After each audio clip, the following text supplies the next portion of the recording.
Yeah, this music always makes me nostalgic for the medieval streams.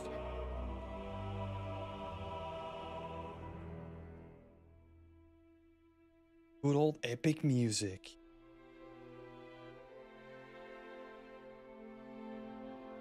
Hello, Route 1. Finishing up thoughts here. Hello, Henrik. Hello, Sheila. See you both here. Hope you're all doing well. I'm gonna switch on over in just a second.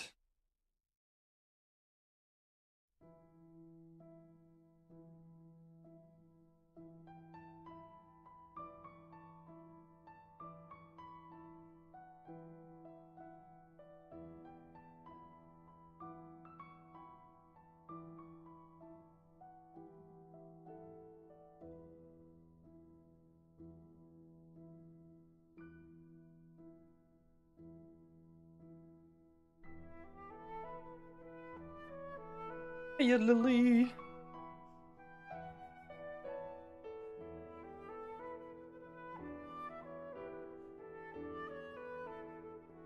Oh man, I gotta tell you, I'm pretty excited for next month. We have the meetup. We're still getting people pouring into like the waiting list, which is pretty interesting to see. So I think this puts us we're talking internally like how we need to deal with that. So we don't know yet because we wanna have a lot of people on the event, right? But yeah, we're gonna see if we can shuffle around some resources to maybe have more people come. Let's see. If not, the best case scenario is that we have like a bunch of people that we're gonna have next year. But that's gonna be awesome. We turn down the music as well. It's gonna be blasting. What event? Good question. I don't think I've ever shared it in here. But myself, Lea Kronenberger, and Jasmine Habizai Fekri are getting together to host a game artist meetup around Gamescom.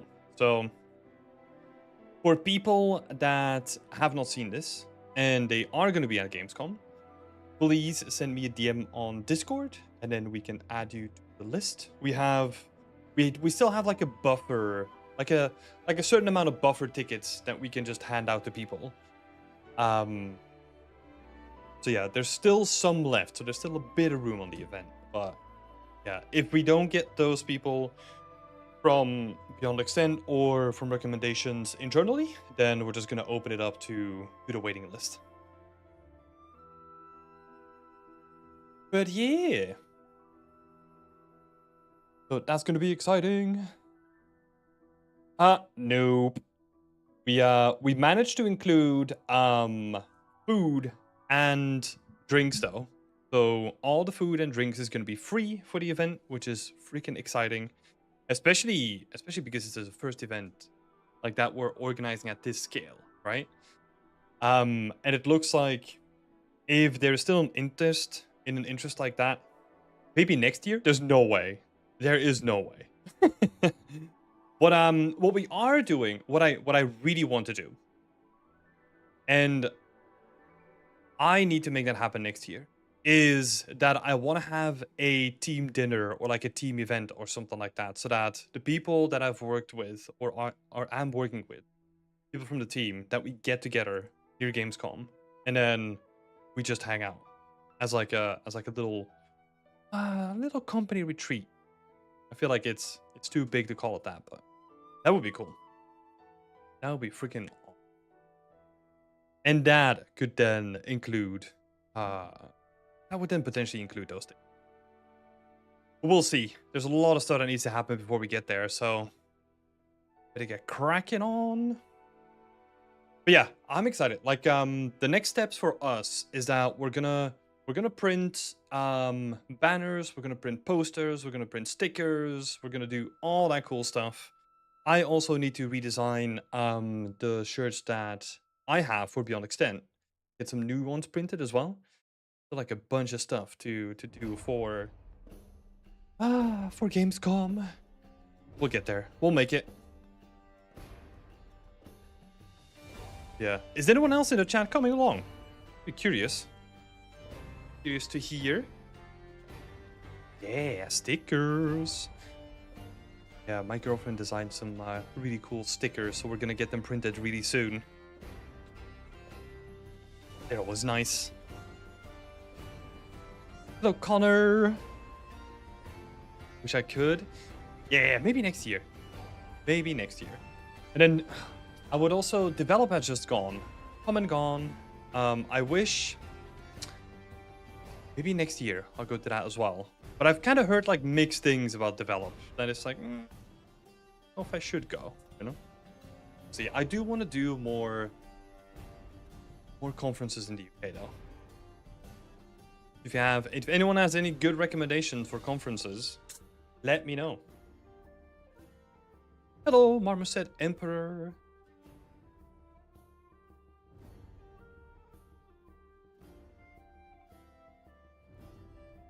EGX maybe? Man, last time when we went to EGX, I kid you not, I was so disappointed that I honestly felt bad that we had our meetup at EGX. Like, I felt like not only personally disappointed, but also just like disappointed that I drag a bunch of people to that event to then be like, oh my god, yeah, it was so disappointing. So underwhelming. But yeah. There's only one way to find out, I guess. Yeah, that was, oh god.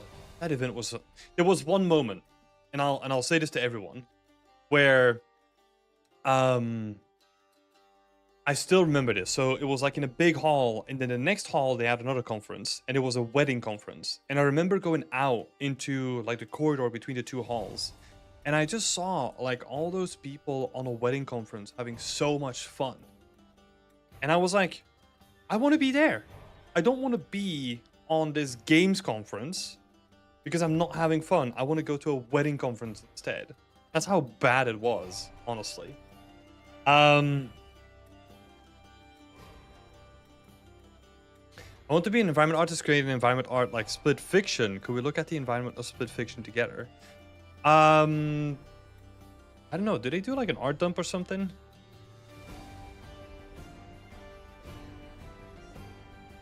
Hello, Joe. Good to see you again.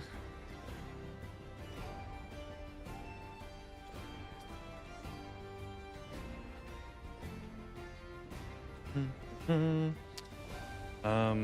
see.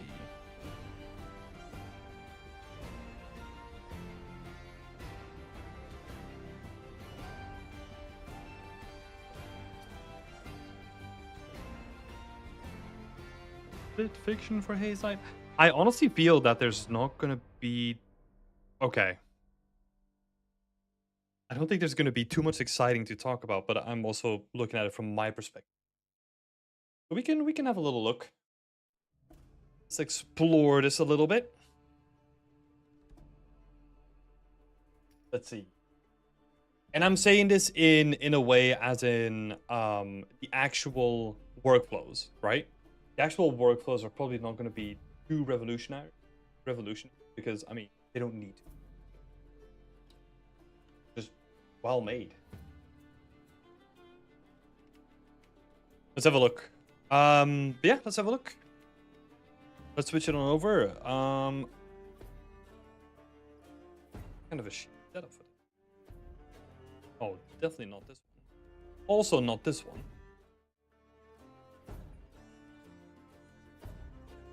Okay, let's do it like this then. Good to Sweden in about a week, so that's going to be hella fun. Oh, you guys are hosting a meetup as well, right? That's going to be cool to see. Yes, thank you. I mean, we can just look at like a couple of random posts, I guess. But honestly, there's not going to be. It is going to be relatively stereotypical work, right? And this is not necessarily not in any way, shape, or form to downplay like the beautiful environments that they've made. Have a look. Because for example, like these roofs, that is just gonna be like a tileable with some vertex paint on it by the looks of it, where they blend between like two different tileables. The ground is kind of the same thing, just like a simple vertex blend between the two. They probably have like a trim sheet going on for like all the wooden pieces. Have a quick look.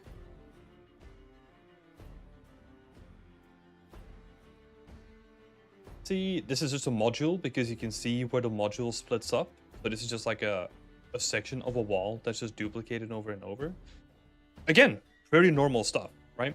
Every game does this.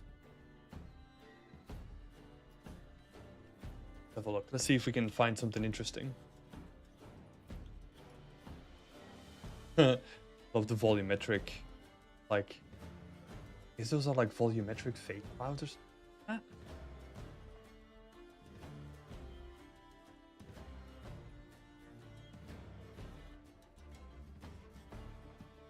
That's cool.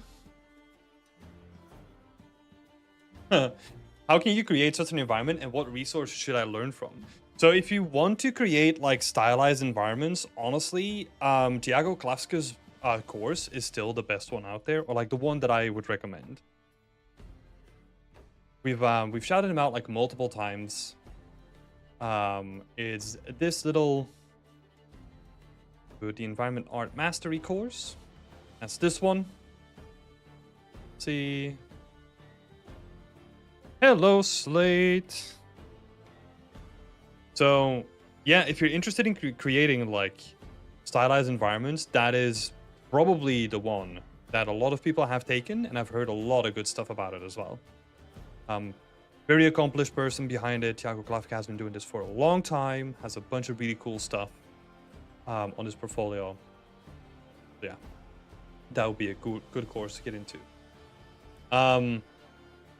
Yeah, in terms of what you're gonna need, right? That would mostly just be starting from scratch. You're gonna focus on, this is my recommendation. Start from scratch, work on individual assets, and then once you get comfortable with individual assets, which takes a while, then you can kind of work your way up to more modular pieces, such as your first modular kit, or your first trim sheet, or your first tileables, and like all that kind of stuff. Because you need to at some point make a switch from a very unique focused mindset where everything is just like isolated and insulated and you can just focus on one thing. But like, hey, how can I go from making something really highly detailed to like being more efficient?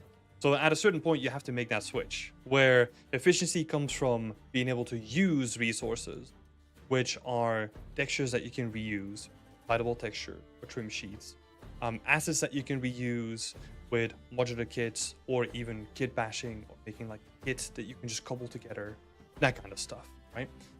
That is basically the switch that you have to make from unique asset to making environments at a certain point. That's what I'm saying. And then, like, all the stuff that I'm saying now, that is all the stuff that you can see in Split Fiction. Right?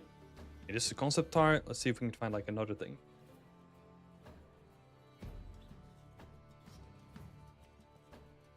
Art Studio. Jessica.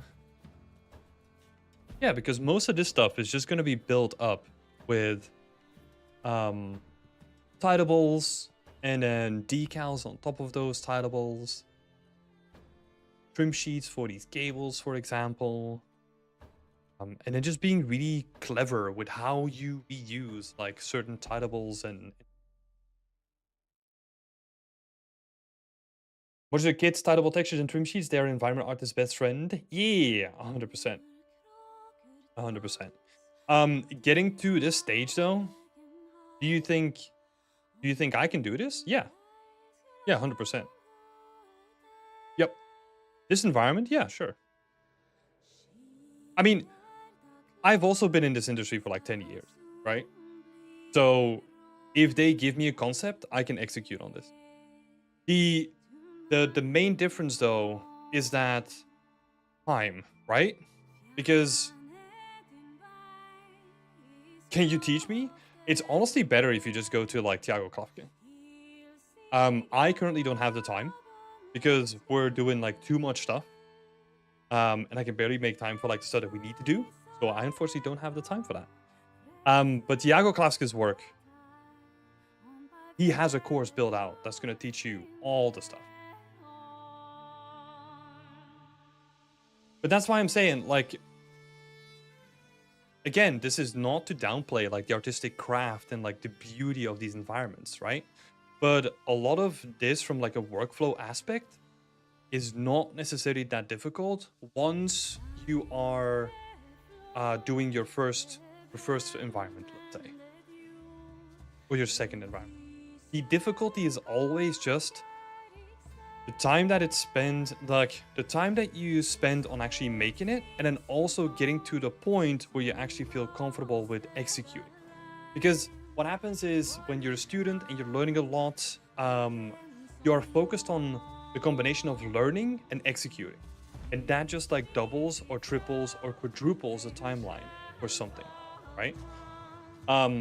Whereas in the beginning, at a certain point, like you're going to get to that point where like the technical workflow stuff doesn't bog you down as much, then you can just focus on execute.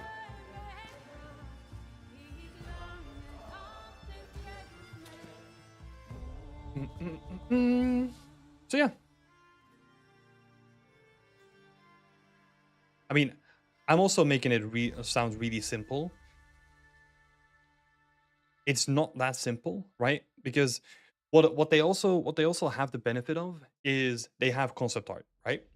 So they have really good concept artists that just say like, hey, look, this is the visual and the look that we want to go for. And then we as environment artists, we just have to come in and make it. So that we can focus on just executing rather than also designing and thinking and all that kind of stuff. So in these studios, like after a certain amount of time and scale, like it just becomes more insulated, right? Everyone becomes more insulated. So you have level design that takes care of the foundational level. They just take care of the gameplay, and then we come in and we make that stuff pretty, right? Together with concept art that does the design thinking to make the fundamental thing pretty. I hope that makes sense. Feel free to ask any more questions, said Emperor. And if anyone else has more questions, feel free to just throw them in the chat and then we can discuss them. This is basically my weekly slot where I love talking about this stuff. And then also we're gonna get into some community feedback in a little bit as well. Slate is saying, question, we all know ZBrush is expensive, but do you think it's essential to buy and use it to get good sculpt results? Because from what I've seen, Blender is no match.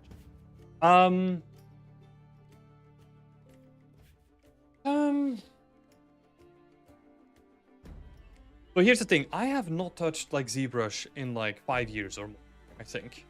Because I do all my sculpting in Blender. The thing that you have to think about though is that my sculpting is not that advanced, where like if you need anything more specific, or if you do, I don't know, anything more specific really, like ZBrush has all the tools, where Blender, like they only added like sculpting like a couple of versions ago, right? So it's going to be very rudimentary. It's also a bit convoluted how you need to get stuff in there as well. So ZBrush is still the king, but I would not disregard using Blender for, honestly, the average day-to-day stuff that we as environment artists have to do. I can see that completely working from my perspective. But like Joe was saying, I mean, if you want to do sculpting, if you love organic stuff, and that's the only thing that you want to do, then you're gonna want ZBrush. It's as simple as that. Because even if you prefer sculpting in Blender, all the companies out there, well, let's say 90% of the companies out there, if they focus on organic stuff, they're still using ZBrush anyway. So you're gonna have to pick that up. Bodhi, that is a good question. Let me actually give you an update on the workshop. So Zerakhan's and Andrew Little's workshop that we had a couple of weeks ago, they have just been sent off for editing this week. So we kind of expect one of them to come online let's say next week-ish. And then I'll keep you up to date on like the other ones. That is, again, it's my bad. We're currently trying to resolve some like workflow issues still, just to get this stuff like smoother. But they will be coming to your dashboard really soon. How long does it take to create a level in such an environment? So, if you were to say, I don't have to think about the concept, right? I get a concept and I get a level design that I can work from, and I have to create everything from scratch.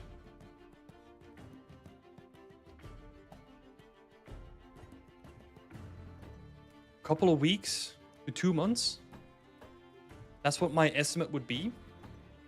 However, these estimates are always really ambitious, especially when you look at game workflows, right? For most studios, what happens is you have so much iteration and so much improvement and so much feedback and so much back and forth that this timeline will really balloon really quickly.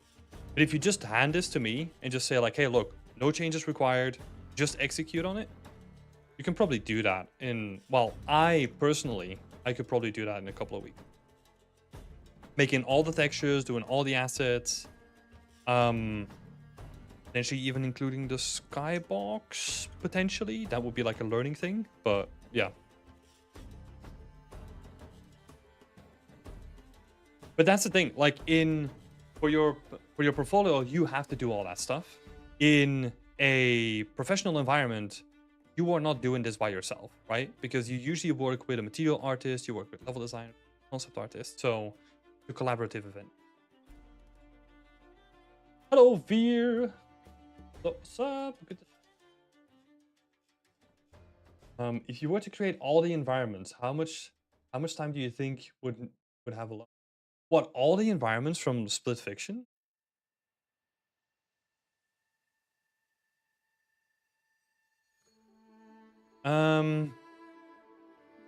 Let's see. Hello, Long Pig. Lynn Patterson's environment. All the environment? I have no idea how many environments there are. So I have no clue. If you want to make a whole game by yourself and do all the environments, which you also... I've not played the game myself, but there is a sci-fi and a medieval component to it, right? You want to make all of them, that's going to be years.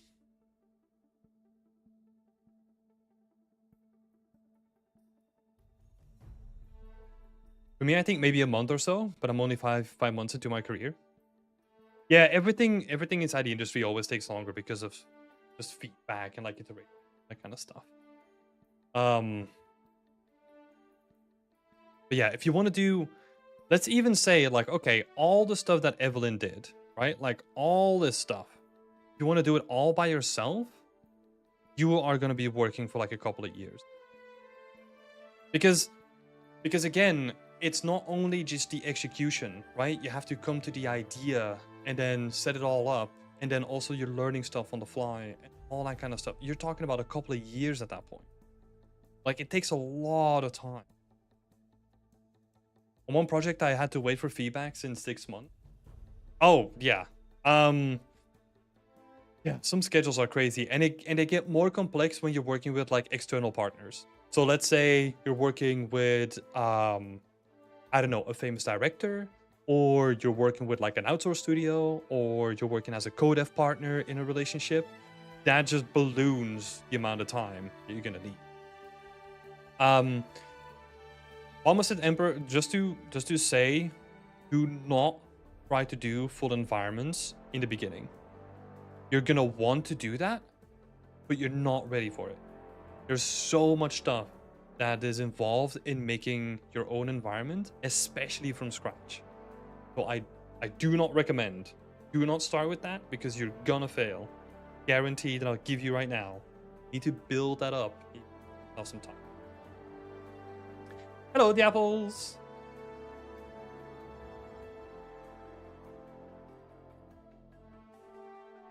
What if I'm talking the whole games, all the environments? I mean, so here's the thing though, I don't know, right? Like if you're talking about all the environments, I don't even know how many environments there are in split fiction. If you want to do all of them yourself, you're talking about, if you want to do like a game to the scale of split fiction, you're talking about decades. Like more than 10 years. To make all this stuff by yourself? Because I also don't know how much stuff is involved, right? And if you're talking about then also doing a game on top of that, I mean, I'm assuming that you're not talking about like the gameplay and all that kind of stuff too. But yeah, if you just want to make like all the environments, it's multiple years at least. Yeah, good luck doing all the solo, exactly. And there's also like, what's the point, right? Doing all the solo? I mean, if you, okay. Let me have a look up. Let me have a look here.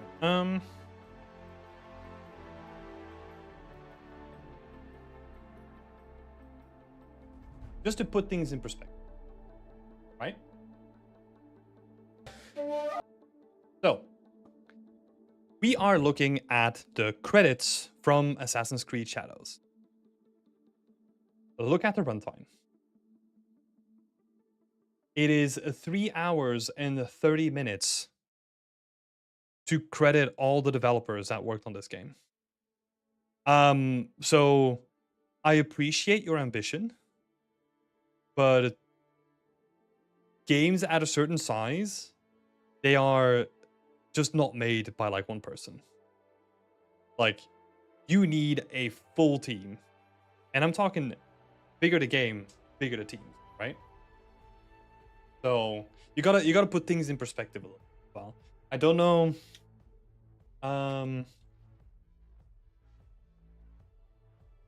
Let me see if we can find some credits or something.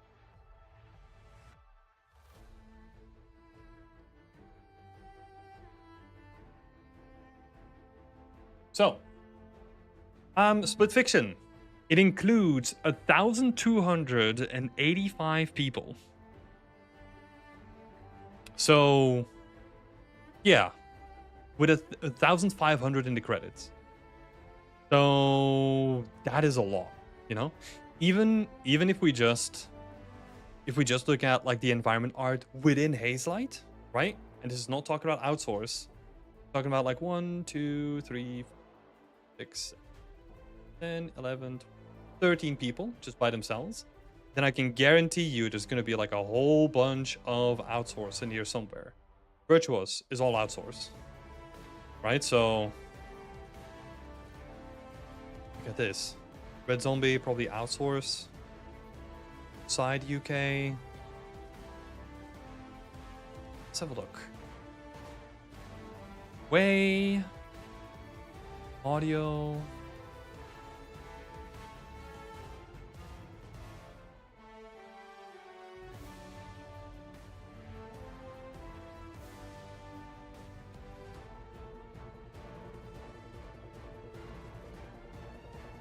Thank you for all your answers. They're amazing. Yeah, happy to help. I mean, it's good to put stuff in perspective, right? Because, yeah, games from any size are so crazy.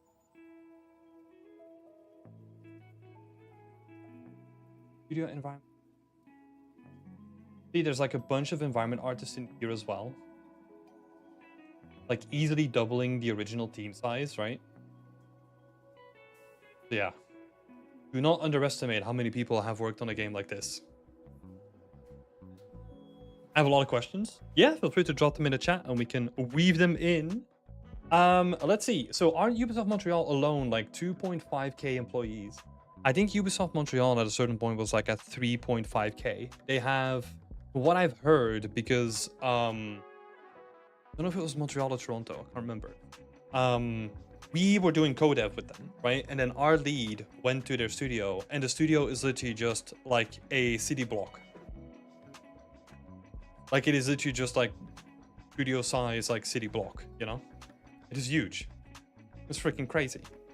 Ubisoft itself had at a certain point like 24,000 people working for them, right? It's crazy. Dumb question, but where do you get this soundtrack mix? So this is my Spotify playlist for my medieval stream. It is honestly, what is it? It's League of Legends music because that's all copyright free. Yeah. I mean, honestly, the best way that you can ask like a bunch of questions, Pharmaceutical Emperor, is just by joining our community. I try to hop in there as much as I can and answer questions from people, but yeah, schedule, unfortunately.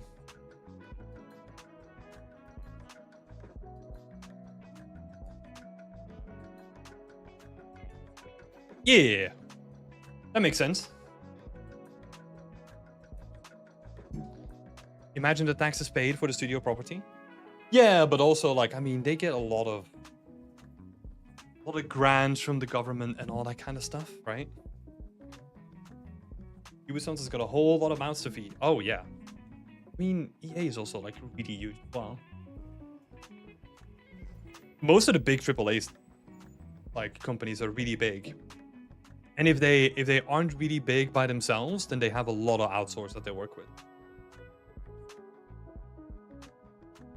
Environments are the end goal for me, but I gotta spend a lot of time modeling, texturing before I can get into it.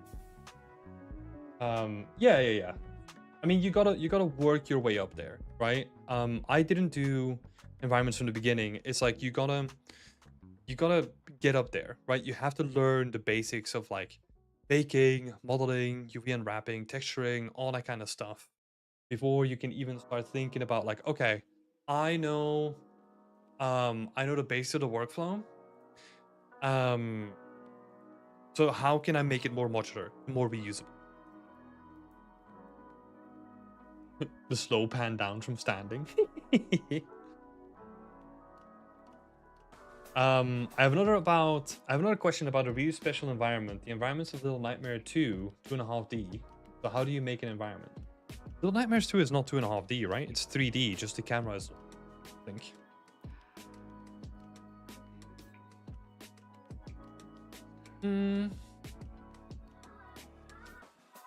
Yeah, I mean, it is again like the same kind of workflows, really, right? Just in general for like any game. So the Little Nightmares 2 is not really doing anything that special in their workflow. They just have a special camera, right? They have restrictions on the camera. That's the main difference there. Is that a Doom Slayer figure in the back? Yeah, it is. Next to a Char from Guild Wars. So my boys up there chilling.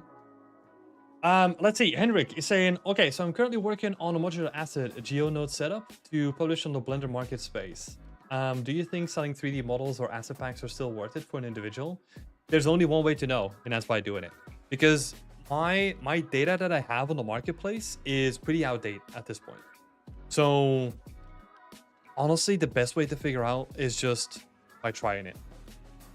Especially if you're in a position where you're still building up your portfolio anyway, it takes a little bit of extra planning to then also sell that environment as well, right? So think about it in that way, where you can not only do art, but you can also get paid for the art that you're doing rather than just like using it as a portfolio piece, right?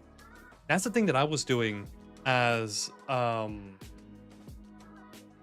a student. You see the environment, Little Nightmares 2? Yeah. I'm looking at it right now as some examples. I've also played like the spin-off from Tarsier Studios, which I completely. You can't sell models and textures made with educational licenses, right? Yep, that is correct. You also have to look. I mean, we'll get to that second thing. You also have to watch out because some programs will never allow you to distribute. For example, anything made in SpeedTree, you cannot distribute ever because they have their own marketplace, right? That they want to keep it. So unless if it's a part of a game, then that might work. But yeah, with educational licenses, here's the thing though, with your second question, Megval, is if they don't have a way of knowing, do you want to risk that though? That is always the question, right? It's like, what if they do find out? Because if they then like just strap a lawsuit against you and you don't have a company set up where your personal items are protected, oh man, you might be in a world of hurt, you know, depending on the financial impact. Yeah, and I mean, what a lot of people did when I was going to school is they would take like, hey, I made this in my license from Max or Maya. I'm just gonna export it to Blender and then export it from Blender again so that it's clean. I have no fucking clue.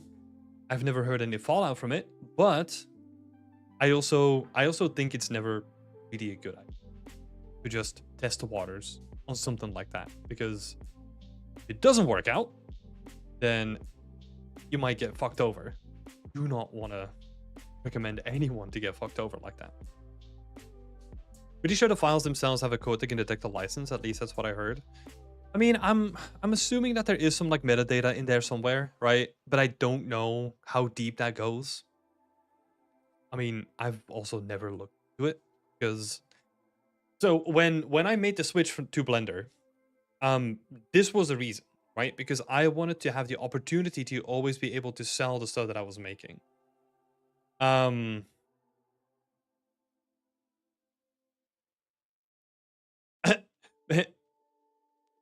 We'll get into that in a second, Marmoset Emperor. Let's see what else is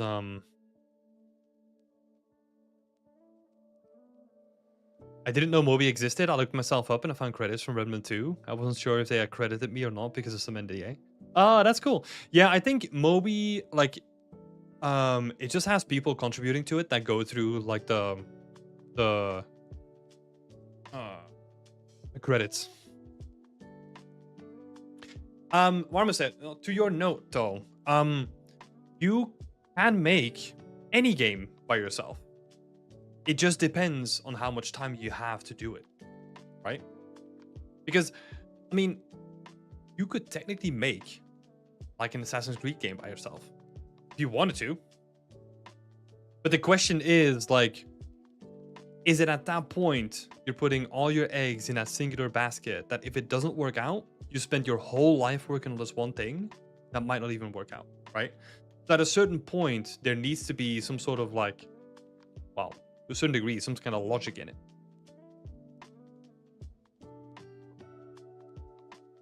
How to learn knowledge?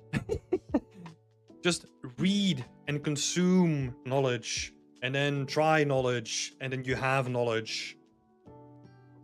Inhale knowledge.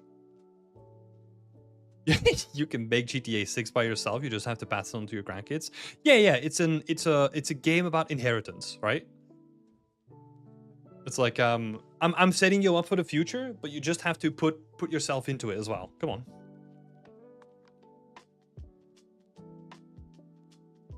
on. Let's see. Yeah, thanks for the questions though. Always appreciate the questions. It's always nice to have a bit of a chat in the beginning. Yeah, my current project is more like a Blender measurement grid shader node, geometry nodes. That's a mouthful. Full of procedural and so on. Yeah, I mean, that's cool. That is cool. That sounded very knowledgey. Knowledge achieved. Yes, exactly. Exactly. Programming straight after birth. Exactly. You gotta throw a keyboard in their hands, you know? Gotta get used to it. But here's the thing though, like you can of course make games by yourself, right? And there are like a lot of examples by games that are made by like one person at this point, right? Like Stardew Valley is a good example of that. But it's like you always have to be careful with like focusing on those unicorns, because there's also a bunch of people that have made games by themselves and that you've never heard of. So yeah, it's almost like what is that called again? Like survivorship bias, right? That we look at the ones that made it and they're like, oh my god, see, I can do this. So it's like, yeah, you can, but also there's also like 100,000 people that did the same thing, and then they're at least you're gonna have to sacrifice the graphics to make a full game, like Schedule 1. See, so that is one of the things where that's now we're thinking about it logically, right? It's like, okay, if I want to make a game and I don't want it to take me like 100,000 years to make it, what do I need to sacrifice? And how am I gonna um yeah, how am I gonna go around and make like a game that doesn't take forever, I can put out there, and then if it really works, then I can double down and make it better, right? And I think from the environment of Little Nightmares 2, and let's like look at an example. No, we're not gonna look at an example anymore, I think. Because honestly, like, I kid you not, like, I know what you're trying to say, but those environments still take a lot of time. And it's like, if you were to create a game by yourself, right? You have to think about yourself as being the owner of every aspect of the game. So you're gonna have to do all the coding. You're gonna have to do like all the designing. You're gonna have to do all the environment art. You're gonna have to do all the marketing. You're gonna have to do all the social media. You're gonna have to do the like the promotion, all that kind of stuff. And if you then think that you can keep all of it at the highest possible level, you are not going to be able to achieve that. Something has to give. So you're gonna have to sacrifice certain elements to then be able to execute on other elements. Whenever I see a devlog from Road to Vostok, I'm impressed by how much a single person is making. Have a look.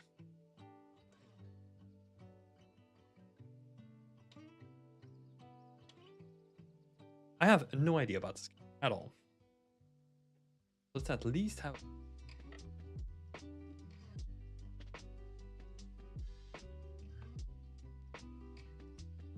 Building assets and promoting it. Oh wait. Or you just don't see how much they fail before landing the one thing. Oh yeah. Yeah. So here's also another thing, right? Like, if you were to ask me like any question at all about like how I build up Beyond Extend and like how I got here, all that kind of stuff, I don't care about giving that all away, because I know that the execution was probably the easiest thing, but the consistency, the drive, and it's like doing this day in, day out, and sitting down and doing it again, next day, doing it again, next day, doing it again. That is what a lot of people just can't fathom, right? And then you have those people, like probably the person like Road to Vostok as well. He just has that, right? He just has that drive of like, hey, look, this is the only thing I care about. This is it. And it's almost like that person is made to make that game. And if there's a slight misalignment at a certain point, you're going to break the path and want to do something. Right? But you have those people that are just like, no, this is what I'm born for. What I'm going to do. Let's have a look. Vostok. Roadmap. I have no clue what this game even is. But let me... Oh, even a game like Journey that's 2 hours took a long time to make? Oh yeah, 100%. I mean, that's a whole team behind it, right?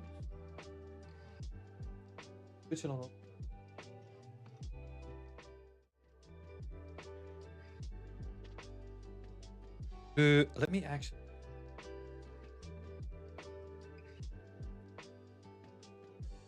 Oh wait, mate. I need...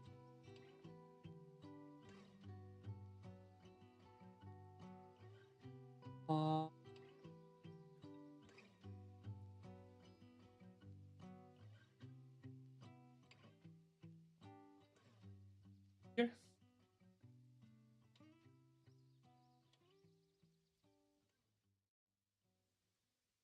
There we go. It's a little bit squished. We'll survive. That's a whole team, countless deadlines, etc., etc. Oh yeah, 100%.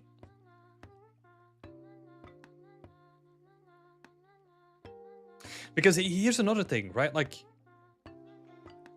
this person is probably using asset package and that kind of stuff, right? Which, totally fine, right? That's why they're there for. But that is, again, to highlight that you have to make a sacrifice somewhere, right? Because also, like, if you're making a game, you probably don't really have an interest in making, like, all the individual weapons all by yourself and, like, highly accurate kind of stuff. You can literally just buy stuff from, like, a marketplace. Or buy it from your friends or whatever, right?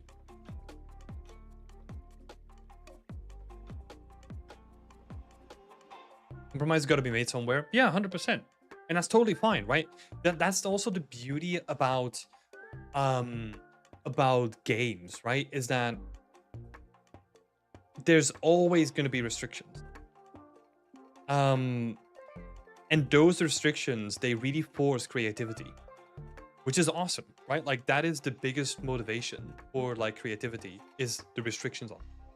Even though we always think like, oh my god, just want to do what I want. Like, for a lot of people, that's a death sentence, right? It causes, like, blank canvas syndrome, where they don't know what to do. Whereas with this, it's like, okay, at a certain point, this person had to be, hey, I want to keep up, like, a steady pace of updates. How do I get there? Okay, we're gonna make a simple website that is easy to maintain, because I don't care about a website, it just needs to be fun. Cool. Awesome.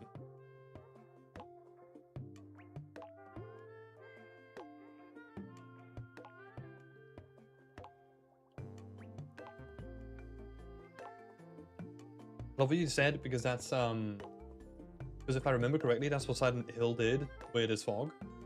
Oh yeah, I can remember. It might also be performance reasons at that point as well, where they just couldn't render, like, a whole city to the detail that they probably wanted, right? But that is, again, it's so beautiful, right? Because they used fog, because they then tie that into, like, the story, and it's like, oh, it's, like, really foggy, and it plays into the horror aspect because you're in, like, this different place now, and, like, you can, I don't know how it began, right? I honestly don't know, but I can see where it comes from, and I can see it as a creative solution to an issue that they had on the performance side, let's say. That they were like, hey, look, what if we just add fog? Then we don't have to render so many buildings. And then we can also, we can kind of use it to, like, reinforce, like, the mood that we're trying to set. So that is the beauty about it, right? Like, there's so many different ways that you can interpret those creative roadblocks, and had a creative thinking about it too. I mean, honestly, like, that's why I'm always so excited to talk about storytelling and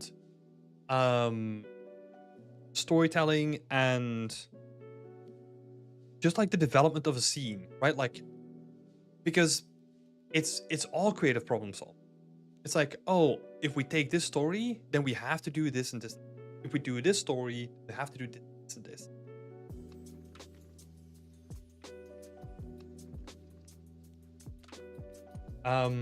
The Silent Hill fog is actually interesting because it renders the game twice, one with the fog and once without it, and then blends between them. But it solves a problem. I mean, at that point, we were also still talking about, like, if you wanted to have reflections into your game, you would literally duplicate and mirror the whole environment, right? That was the thing that they did. And then just had, like, a duplicate of you just walking in front of the mirror. There were some crazy techniques back then. Also, another thing, if you wanted to have shiny floors, so let's say you have a marble floor, the way that they made them shiny was actually duplicating the whole environment, flipping it on the z-axis so that you had it mirrored going down, and then putting a little bit of transparency on the floor so that you can actually see through the floor, but it looked like a reflection. There's some fucking crazy shit going on in games. I do love that. Actually, I've been wanting to ask you, do you think creativity and problem solving are skills that can be learned? That's a good question. Problem solving? Probably. Because problem solving can be done, like, in a very analytical way, right? It is almost like you have a diagram of whatever the issue is, and then you just, like, depending on what issue comes up next, you can then just, like, follow, like, a diagram, right? Creativity though? Real creativity. Where I'm not even talking about video games like big industry creativity, because I don't think as an artist within the games industry you're really creative to like the maximum extent, right? But like true creativity, I think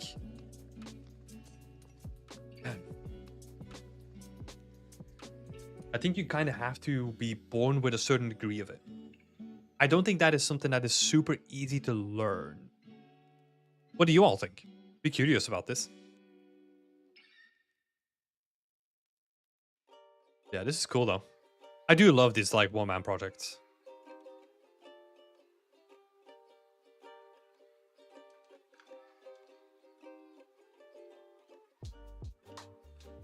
Discord server.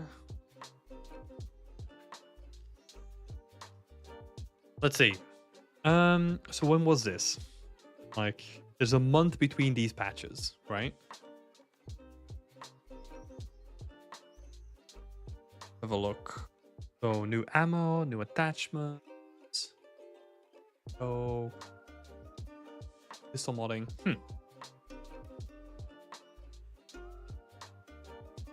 Yeah, this is cool. I like it. Let's see. Marmoset Emperor was asking about like background creating techniques, right? It kind of depends, honestly. Like there's so many ways to create backgrounds. We we also switched engine from Unity to Godot mid-dev because of the Unity stuff. Yeah, the Unity stuff like fucked a lot of people up. Yeah, they didn't really do good with that one. But yeah, Marmoset. So there's a bunch of different techniques. Usually these days is it is more 3D, right? Just 3D meshes in the background. But you also have something called matte painting, which is basically just like 2D planes that are rendered in such a way that they kind of feel like they're in the background, right? And then with smart parallax effect and all that kind of stuff, you can make it look like 3D. There's actually a great video that I watched from, I think he's called like Any Austin. And he was talking about the best backgrounds in Titanfall 2. So if you're interested in that kind of stuff, have a look at that video. True creativity, man. Oh my god, he's a rebel. Vera is saying, I never thought of myself as being inherently creative or a good problem solver, so art's quite of a struggle, right? Well, I think it's also, like, when I struggled with art in the beginning, it was because I needed to get over, like, a lot of technical hurdles, which is, like, in the beginning, you're just trying to figure out the tools.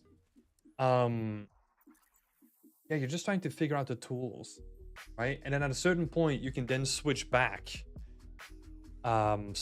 to, yeah, being more, expressing yourself more artistically again. Hendrik thinks it's possible to learn just by trying and thinking from other perspectives and trying to fail.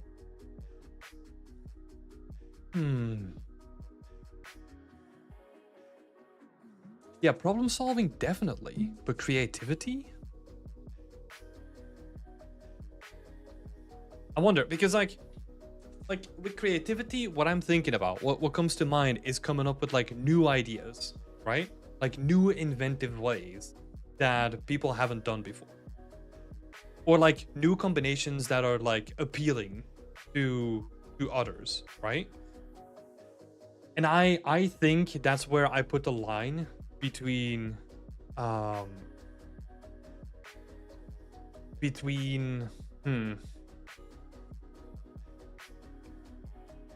that's where I draw the line between problem solving, right? Because problem solving is basically just you, yeah, like you said, you follow like a track record, and if you come to like a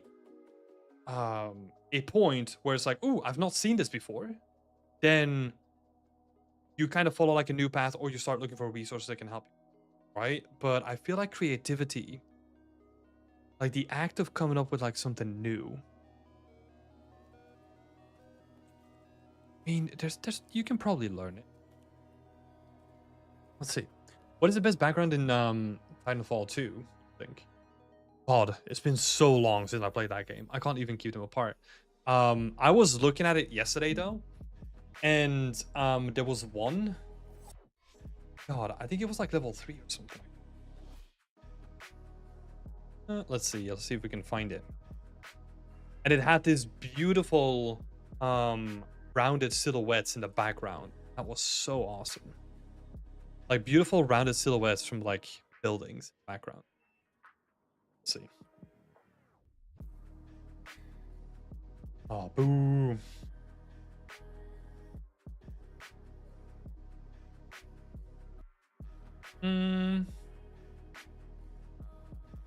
Game looks so.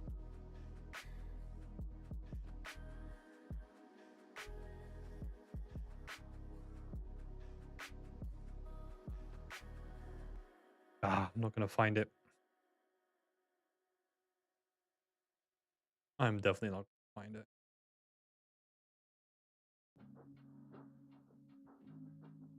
I wish I still had my old screenshots from it. I took a whole bunch of screenshots, but I kind of lost them all. No.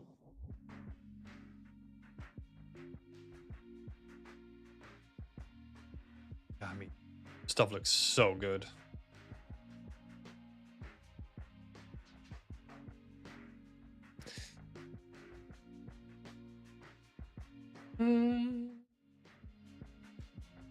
Yeah, let's see. Just squeeze your brain out to get the creative juice going. Yeah, it feels like almost you need it. I mean, honestly, I feel I was thinking about this yesterday because I'm currently going through a phase where I'm trying to. I feel like I've gone off a cliff. Where I'm trying to do like really in-depth creative stuff again. But I've consumed so much and I've built like the wrong habits around like my evening routines that I'm just like doing a bunch of bullshit in the evening. So I'm trying to distance myself from like a bunch of stuff. That was very vague, right? But for example, I started reading like a book about like collaborative world building for writers and gamers. Pretty cringy, like the last part, but it's actually pretty interesting. Just diving into it because I want to do like some world building exercises as well, but it goes pretty in depth. So I'm getting sucked into that. Sorry, we're veering off topic though. Bodhi saying, I think everything can be learned doesn't mean you will be as good as some with real talent, but you can improve. Yeah, I think that's a good point as well. I think there's people that have like inherent talent for something, and then there's people that have to work really hard to get to like an equal level. Which, to be fair, I think I'm in the second group rather than the first group. Raj is saying, I think creativity is usually developed over time. I think both of them can be developed over time, right? Like both problem solving and creativity. Because honestly, in the beginning, like for most people, like problem solving just like, I mean, it sounds so simple now, but it's like you give yourself 5 minutes. If it doesn't work, then look it up. If it still doesn't work, go talk to someone else. Like that is a routine for problem solving, right? But that is not something that came to me from the beginning. I would just like put my head against the wall and just keep bashing it over and over.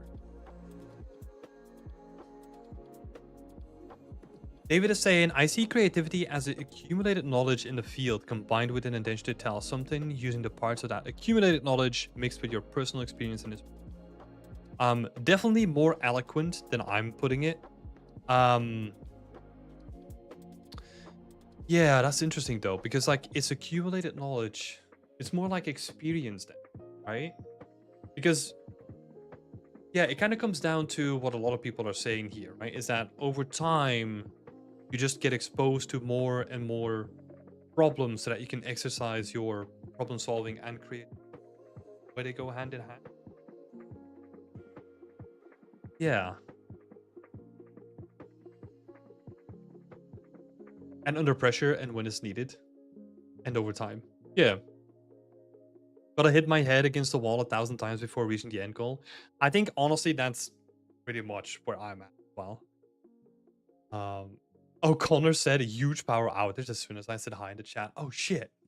I'm glad that you didn't curse us. We had a couple of power outages in this region a couple of days ago. Yeah, that's interesting because I feel like there's always this push and pull, right? Where people say that, okay, creativity is just like combining so many different ideas that you basically come up with something new.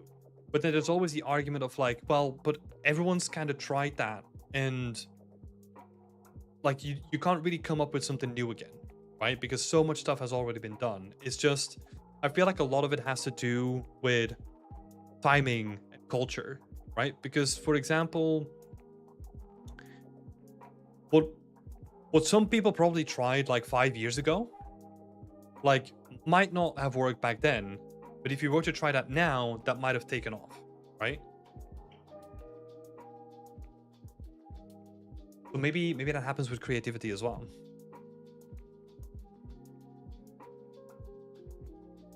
Yeah, I feel like I need to think about it. I get a lot of my creativity from a bunch of other things, mostly anime, games, and movies. Yeah. I mean, but that is inspiration though, right? That's not creativity. I feel like creativity is something that you exercise as a person. It's not something that, yeah, I think that's more inspiration. If that makes sense. Hmm. Interesting discussion though. Barry is also saying, oh wait, let's see. Raj is saying like it's the one of those things that you either click with when you were little, or maybe you click with it way later down the line because you've pushed it down to the void until that point. Yeah. I mean that's what they keep saying, right? Is that as kids, we are inherently maybe not creative, but we're very curious. So maybe curiosity is like somewhat in the creativity soup as well there, right? And I think that curiosity for me can lead to a bunch of like new ideas that can then lead me to be more creative with the next thing.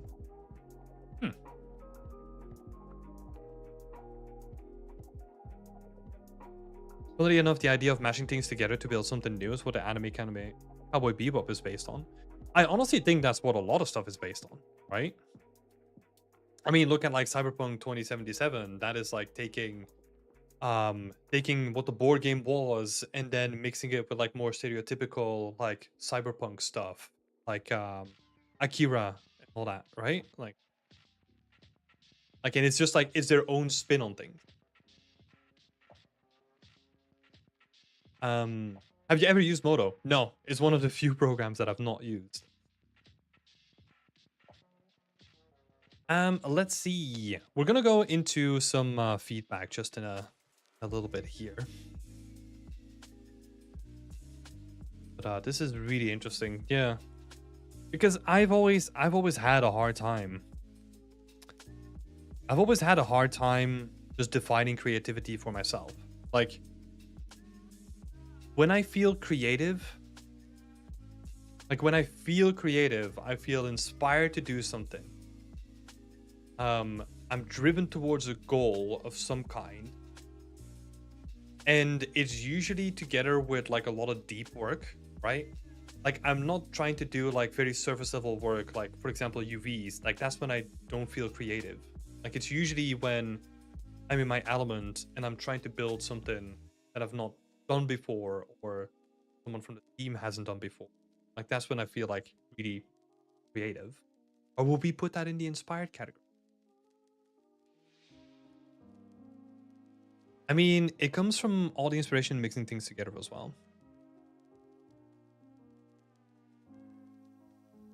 It can't be not that, or not sure what that means, Henrik. I'm not sure what that means. What does it all mean? Connor is saying creativity to me is the ability to actualize abstract thought.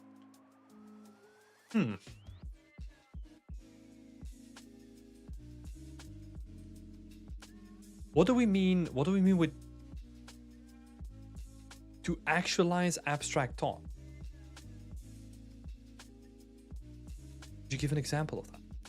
Probably really hard talking about abstract things. Hello, Alice. Good to see you here. We're having an in-depth discussion about what creativity is. Yeah, it is. It is an interesting topic, right? Because I feel like even if I'm thinking about what I just said right now, right? It's like, okay, like when I feel really creative, am I feeling creative or am I feeling like inspired and motivated? And maybe there's overlap there somewhere. Hello, Matteo. It is impossible to create new things from nothing.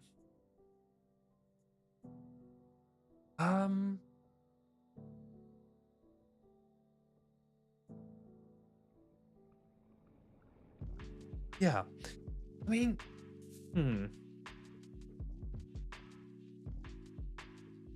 yeah, I'm really trying to think about that, right? Like,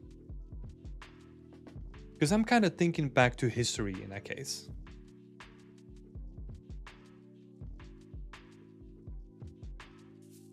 Because I'm almost thinking that maybe the idea of something new is because we've done so many iterations of trying something that it feels new because it's so divorced from the original idea to begin with. So let me just give like a random example, right? Like I was thinking about like the wheel. Like they probably tried to do like a bunch of different variations to the wheel before they got to the actual wheel that was working at that point, right? But it was because it was so divorced from the original idea that we kind of saw it as like something new, even though it was like based on something and then based on something and then based on something so divorced because it was such a long chain of things. Maybe because because usually that's also how games work, right? Like iteration. And usually with the scope and scale of things is that you do so many iterations that you can kind of see games now getting stuck in like development hell for like over a decade, which is crazy. And I think that's because they're still in that cycle. They're still in that cycle and they're still trying to figure out like something new, something creative. I don't know. Personally, I think everything's got a base of some sort and nothing ever inherits 100% new. Oh no, yeah, I agree with that. Like, and I think it's that together. So if you combine like a whole bunch of like separate ideas and you put them together and the timing of it is right, that's when it gets picked up by culture, right? Because for example, I think we're gonna go down potentially dark paths. We're gonna stray off the path a little bit. But I think like the cyberpunk genre having a renaissance also has a lot to do with how much talk there is about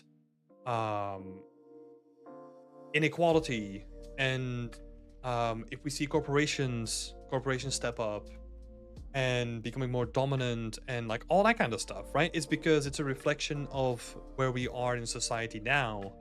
And that was like a huge inspiration. Let's say if you were to do that in like the 50s, when I'm looking at like through an American lens, right? Where like the war is done, we're rebuilding, there's some sort of like positivity going on because we just got out of like a really dark period. Then trying to spin like a genre like cyberpunk back into the swing of things probably wouldn't have gotten like mainstream appeal, right? Because people are just not interested in it because it just got out of that stuff and it just wanted to get away from it. I mean, I'm talking about like a broad stuff, right? Yeah. Inventions were inspired. Good. I like it. Yeah, it is. Yeah, it's interesting. Yeah, sorry, this got really deep. I do enjoy these kind of topics though. Forces me to think about stuff. Let's have a look. We're gonna swing into a different direction now. Because they actually asked a question. With today's tech, where is the actual sweet spot for optimization? Looking for tips on how to balance beautiful art with stable performance. What are the most critical things to focus on right now? I mean, that is a good question, but it's also so wide-reaching and so dependent on the stuff that you're doing. That it's hard to answer that because it's so specific. Right? Like if you're building it like an open world game, then you're gonna have to look at the amount of draw calls that you're putting in, like the amount of reusability that you have between your assets, the amount of texture that you're pulling in, and see if you can optimize that. If you work on like a very linear game, you don't have to worry about those overheads, but you're gonna worry about different overheads instead, right? So it's super dependent study you're trying to make. As an environment artist, though, for your portfolio, because that's usually what we talk about, right? We have the benefit of not having to care about that for our portfolio. So that is lovely.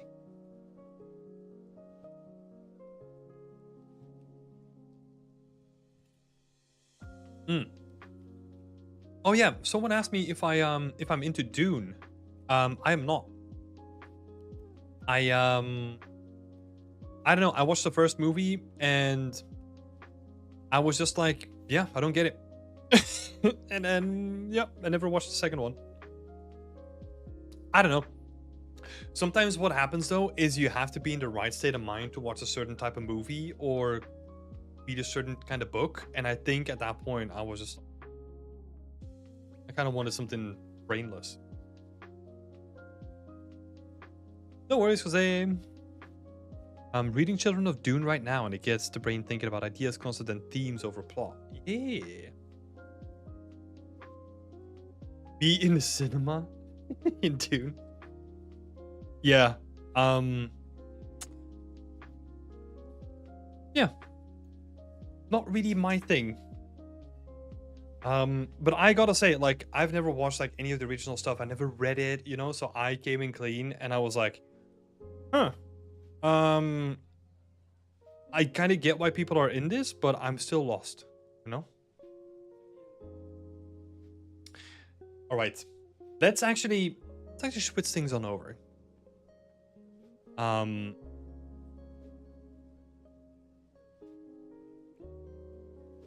Let's see. A is coming in. Hello, A. So abstract thoughts about non-direct connections or non-physical concepts.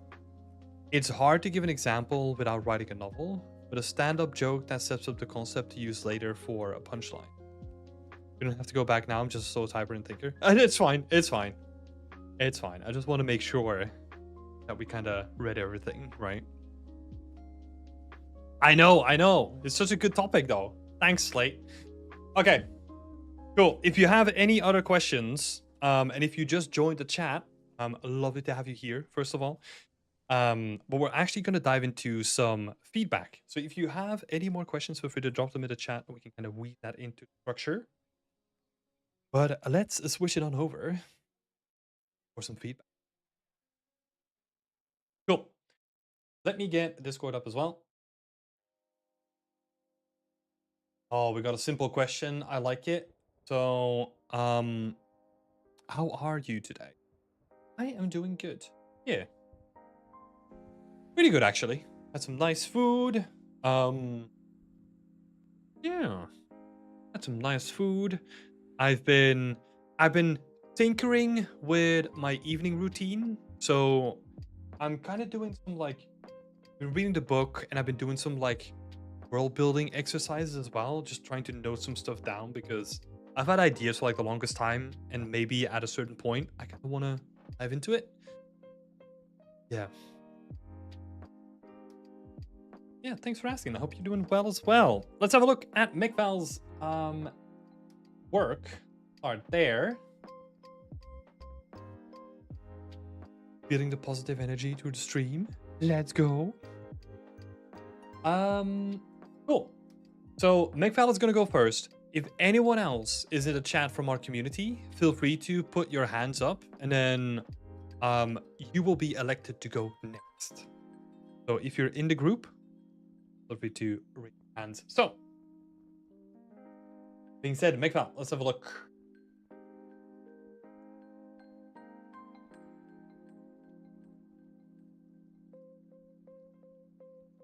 Oh, there we go.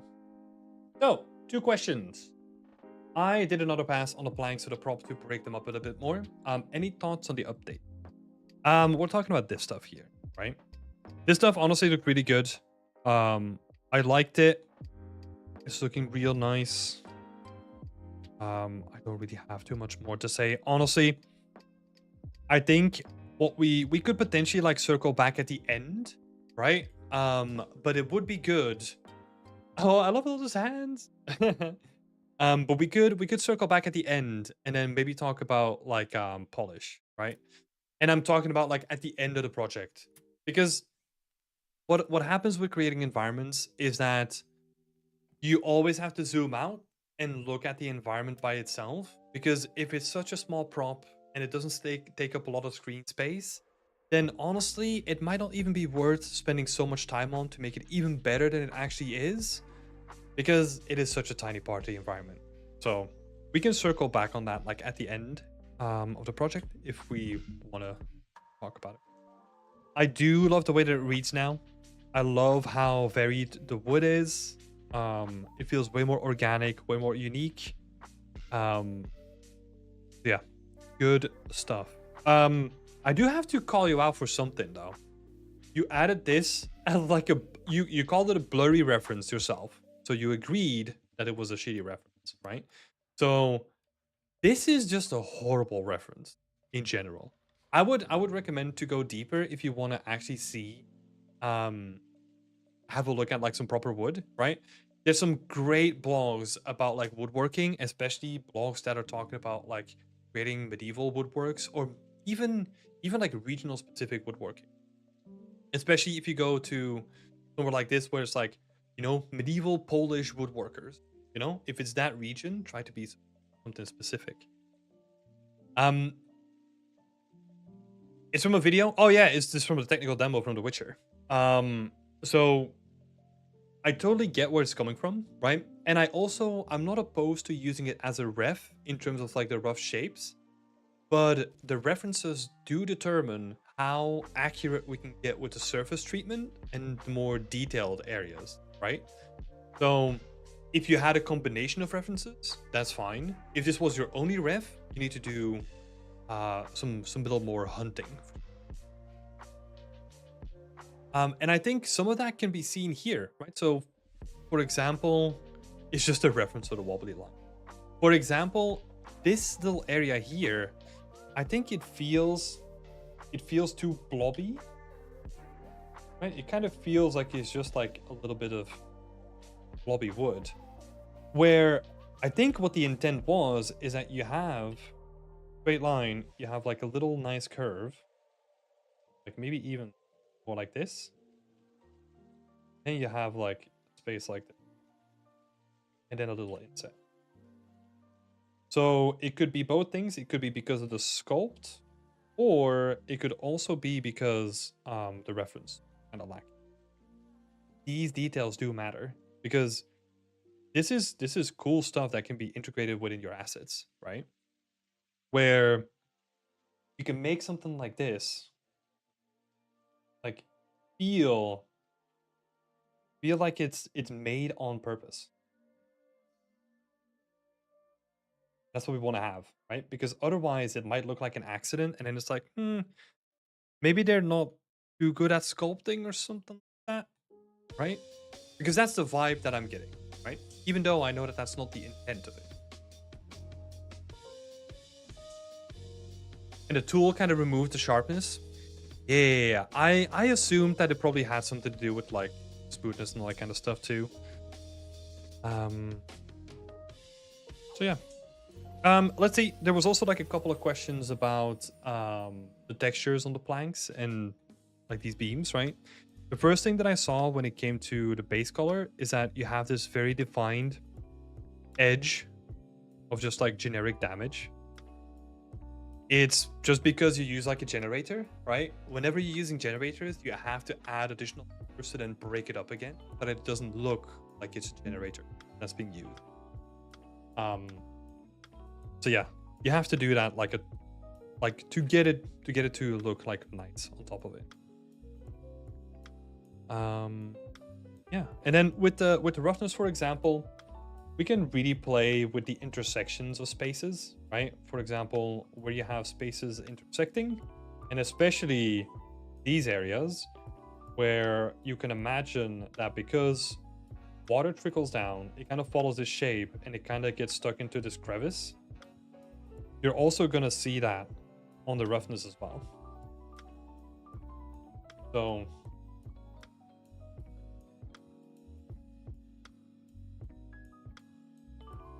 thinking about, honestly, thinking about like the flow of water is what I always think about, because it's such an important determinant of where like stuff is gonna be dirty, right? Because water collects in these crevices. That means that this crevice is gonna collect more dirt compared to this crevice over here, right? And you can accentuate that. And you can, it's such an easy rule. Like just think about like where water flows and then see where it accumulates and see where it like just runs off the surface.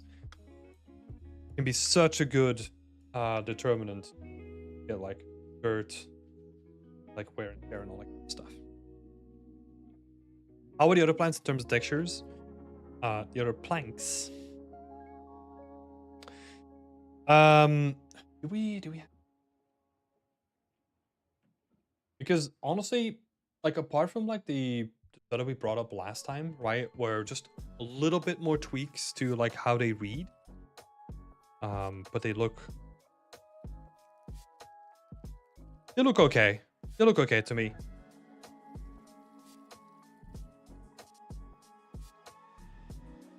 Again, it's one of those things where at this point, I think it would be good to just keep going. And then at a certain point, we look at what's important for the environment and just polish, right? Because otherwise what we're going to run into is we're going to be walking on a treadmill and we don't know when to get off anymore, because we need to get this plank good first. But like, well, perfect. Right now, it's good. And then at a certain point, we can be like, hey, I can do this better. Let me just do a little bit. So yeah. Oh yeah, and the thing that I wanted to say here is that the textures look okay from a distance, right? But then once you get close up, the roughness kind of feels a little bit weird. Like it doesn't really read like wood. It kind of feels, we're almost in the territory of like varnished wood because it's so shiny, but it kind of has like a fake plasticky kind of look. So that could be something to work on. Yeah, you could even compare it with like the other roughness as well. It's sort of similar, but we're seeing more shininess on like these bigger beams, which again could make sense. But then try to put a contrast in there, right? Because if you think about, I try to. It's gonna sound so silly. Let us role play as a wooden beam in an environment, right? Well, I'm just a stupid wooden beam, can't move. And then people just bump into me all the time, right? Think about the spaces that are going to be most exposed. And then Tim's being wood again. Think about the spaces that are most exposed, because they're probably going to receive the most interaction with the environment and the people around it. And that means that just because of the scraping and the interaction between surfaces, they're probably going to be some smoother than other spaces, right? Depending on what kind of interaction.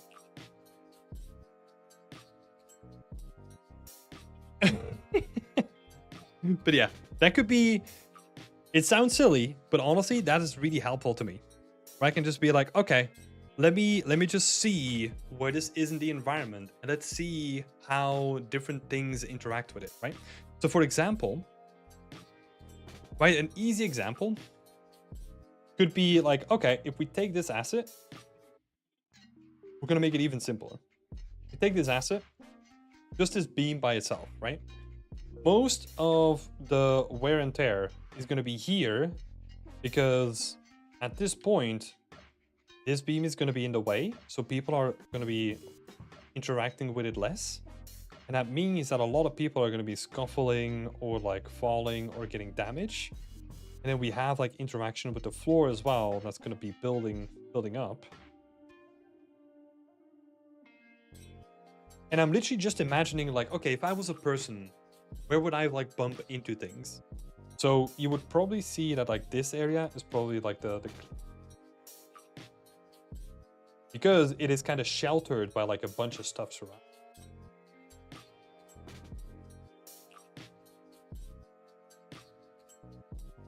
You have the ground interaction, and then here's the area for like damage.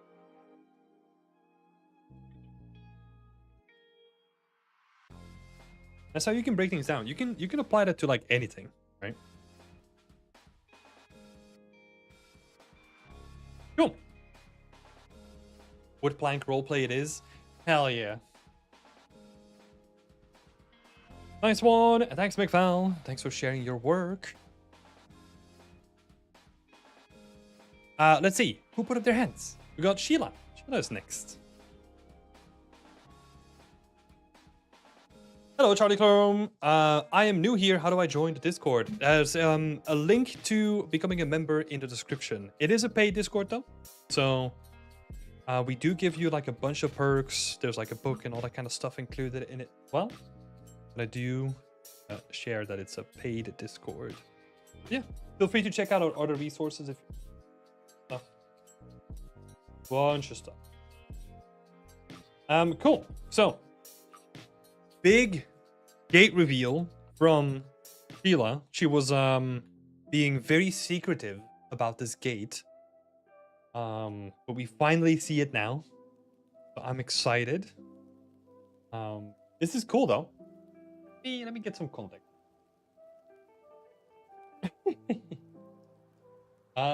First personal project where I try to tackle realism. That's good. Awesome. So you're breaking out of your comfort zone a little bit. I would love some feedback from you. Description, reference, and first whips are in the post above. Does the composition read well? Any thoughts on the layout and balance of the element? Yeah. At first glance, I do like it. I do almost want to have a little bit more imbalance in the walls though. So what I'm thinking about is, because we almost have like these clean cuts, right? But I'm wondering if we can do something where we have like a longer build up on one side or something. And then maybe have like a bush peeking behind it. I don't know, fill up that space a little bit more.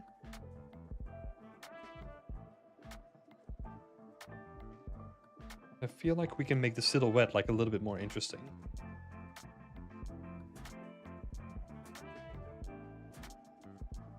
Because I'm almost thinking about the framing like this, right? Where divide the frame 3 equal parts. I think the tree is gonna draw a lot of attention to itself anyway. So we gotta, I feel like I kind of want to play into that. So then that's why I pushed like the wall a bit more to the left, so that we create like a little bit more of an offset on that side. And then maybe taller tree or something like that. Because what I'm thinking about is that I don't just want to have like the broken wall here. It could be like a nice excuse to have like another smaller tree. Kind of grow potentially.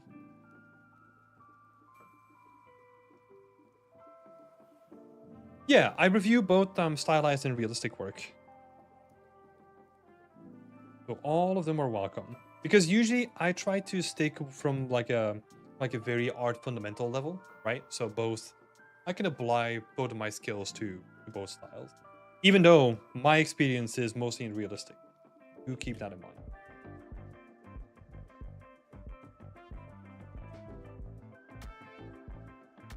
Yeah, maybe just expanding it a little bit to the left would be cool. But I think that's the only thing that you really need to do though. Cut this off for easier. Gonna have like this beautiful tree. Gonna take up most of the attention. It's gonna be nice. And then we can potentially do some cool stuff with like tree shadows that kind of create like, or they cast like a little bit of shadow on here. Create like more contrast. Yeah, we're gonna go very high level, right? But I'm thinking about like, okay, what if we manage to create the shadows in such a way that we have like the open gate, like almost highlighted by like sunshine. I hope I don't end up making a full environment. I don't think you need to. I think I wanna keep it to this because this is, I like it. Like just a diorama. Because I think if I'm looking at your portfolio, right? What I kind of want to see is you do great work when it comes to building environment. And you've always built like beautifully handcrafted pieces. But there is an element where I'm missing like, okay, how far can you go into the details of making a smaller environment? Like I'm talking about like the details of like, okay, how does moss blend within a wall? How does like this foliage grow on this? Shut down RC. That's gonna be annoying. So yeah, those transitions and that attention to detail, I think is what is somewhat missing from your portfolio right now, which is why I love this choice. Obviously, that also comes kind of with the territory. Most stylized stuff focuses on the bigger picture rather than on the individual detail. So this could be a showcase that you can also do attention to detail.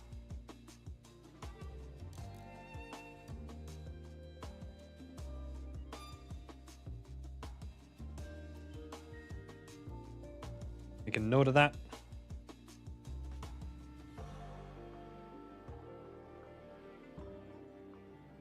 Cool. Next question. Are there any key things that you should keep in mind when moving from stylized to realistic material? Key things.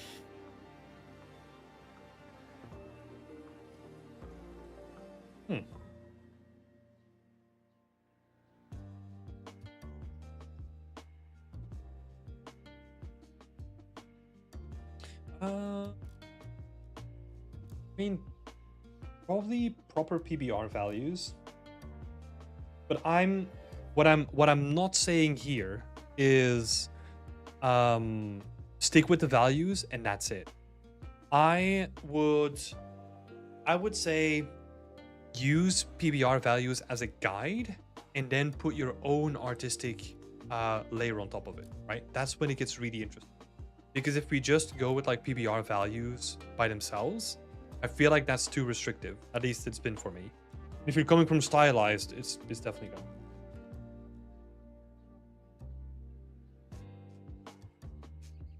A good way to get these values is going to something like Megascans or any other scan library. Sometimes they even allow you to preview the values, and they could be like good inspiration to then just be like, oh, that's what a roughness of like brick looks like.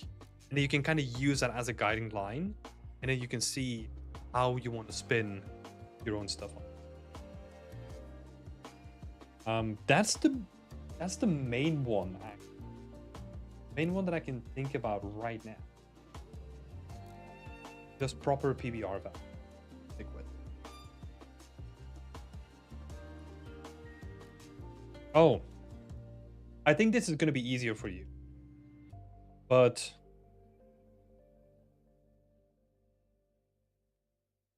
what tends to happen, so when I talk about infusing colors, is that what tends to happen with realistic materials is that we forget that a surface in real life is like very complex in colors. So yeah, you have that complexity, but we often forget to replicate that complexity.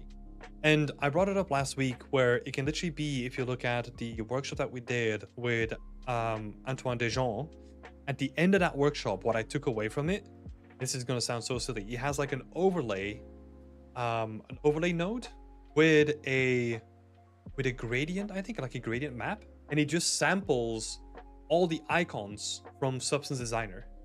And the reason why he does that is because then he can just like gradient fill like a noise, and you just have like a very subtle, chaotic, random noise that you can just layer on top of your base color at like 10 to 15% or something.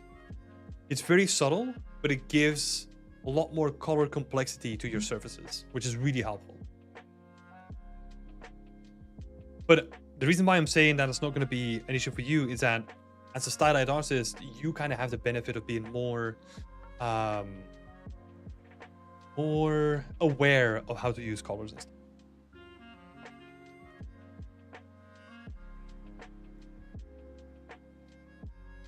So creating complex base color map. Cool. Those are the two things that I immediately want to add. I can't really think about another one. If I think about a crucial one, the third question here, what would be the best approach to texture the gate? Could a good way be using? Oh my god, I am fucking up this sentence. Can I use the layered material system inside of Unreal Engine? You could.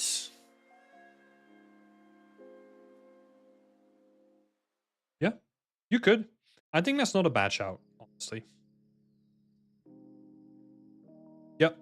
I think that could be a good case to do like layered materials.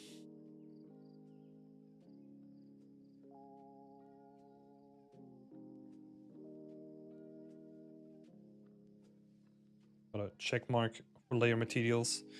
I think that would work fine. Because even with layered materials, like the way that you mask them is still up to you, right? So normally what you can do is you can do them unique. That's like the most straightforward option, right? Which you could also still do. Gives you the most control, gives you the most amount of like complexity that you can build into it. Maybe in this case, because it's a diorama, that might also be a good shout. Because layered materials, they're kind of meant for more like bigger environments, right? Because then you can reuse those materials really quickly. So, I mean, you can use them, right? If let's say you want to learn that as like a workflow, still can. But unique materials still give you like the most flexibility and iterations.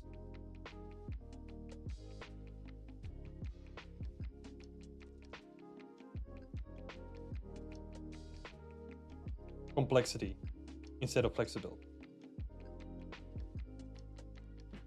Because then you just need to control like one little asset with its own textures, right? With layer materials, there's like the technical overhead on top of it for just the gate. May not be worth it, but it's up to you. That.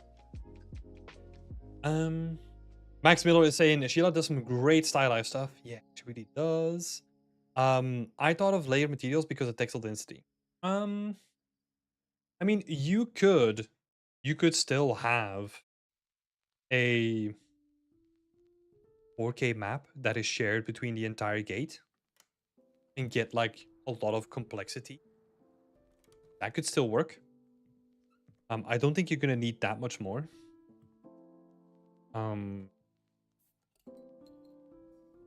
Yeah.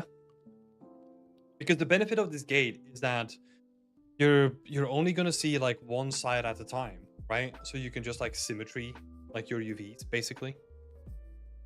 That's it. Kind of get away with that kind of stuff.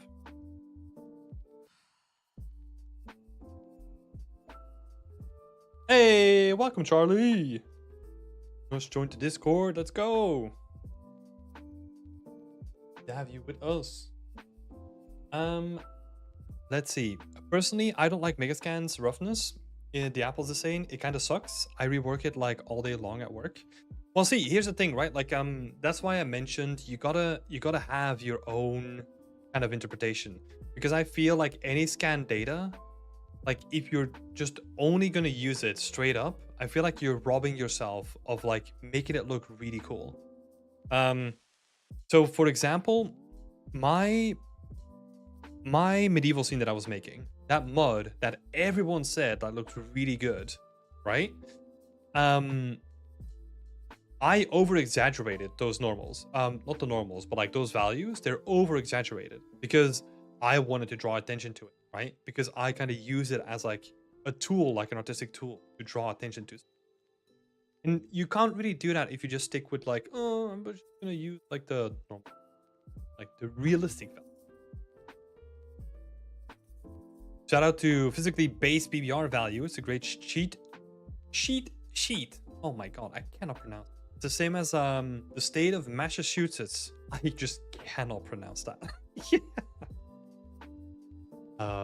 No roughness, but it has a Lisper engine. Yep. Great shout out. Love it.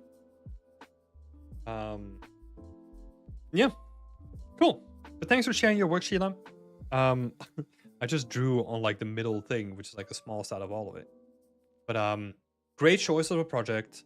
Really curious to see how your approach is going to be. This is something really new, but you're a great artist, so I have full trust in you. It's going to be interesting seeing you branching out. So have fun and keep us in the loop. Thank you, Tim. No worries. Ooh, a secret gate? Yeah. Let's see. Charlie was asking, do you recommend keeping a sketchbook? What is the best way to practice fundamentals? I have a bunch of sketchbooks.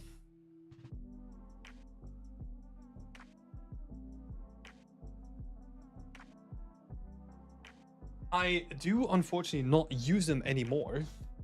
But I was looking through them yesterday. I was like, I go back to.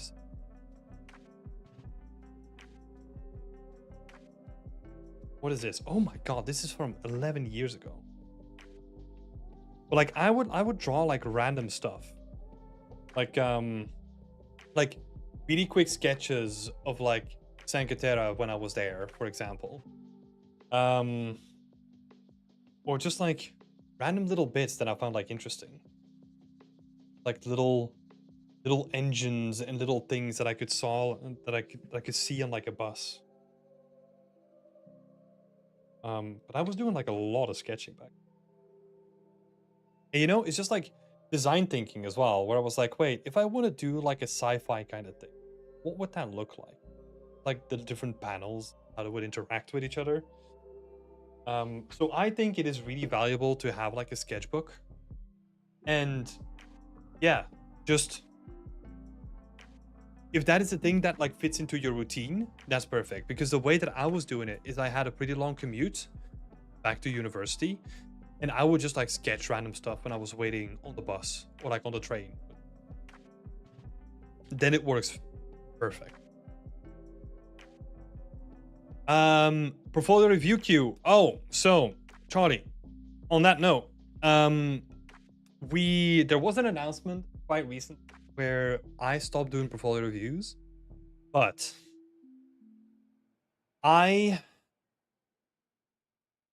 there's a part of me that thinks it's unfair. I do want to do portfolio reviews again because it is so helpful to people and there's so much demand for it. I just need to look at what that system may be, because if I'm gonna do portfolio reviews, I don't want to do them on stream anymore. It is just too similar. I want to sit down with people and I make them more personal. That would be the goal. I think I tried to do that with Whip Wednesday, but I feel like then it makes the format too unpredictable. But I want to do it more personal with the portfolio reviews, and then only stream it to the community so that people can jump in, they can listen in, but it's not going to be shared on YouTube, I think. So give me some time to think about that, and then we'll make an announcement for it. Let's see who was next in line. So we got Bodhi, who's next. I didn't make overpaints. So let's see.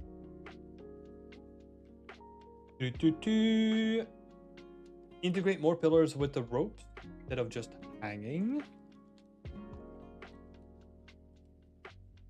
Okay. We've got some more complex stuff going on.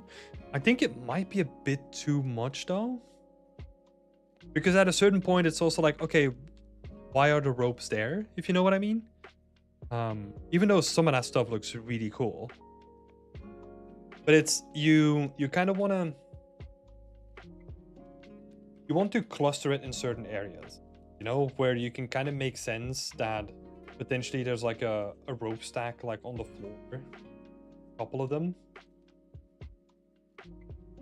right? And then have like a big bundle right here, and then you have like a couple of them hang.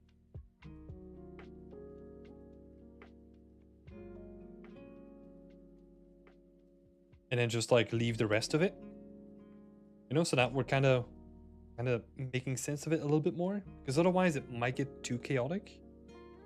I do like guys though, where you have them tied up. They look sick.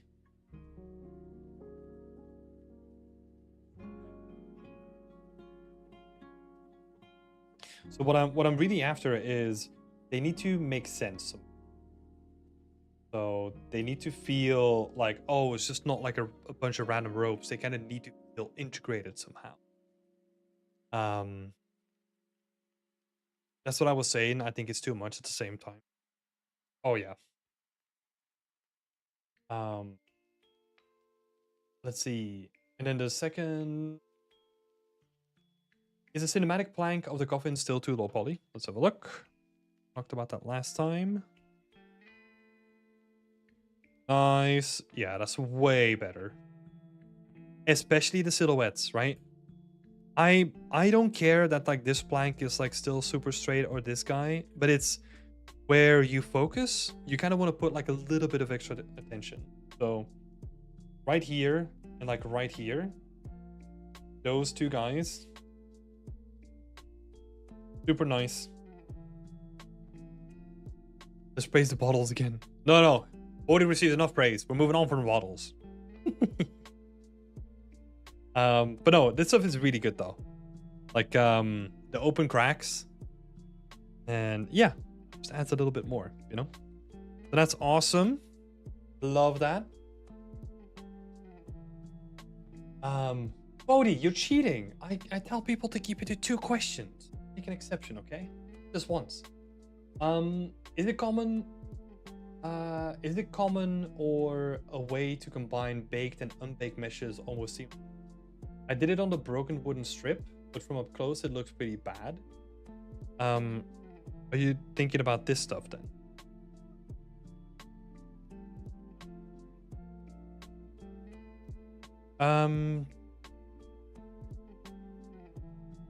Didn't know that, sorry. No, it's all cool. It's all good. Building?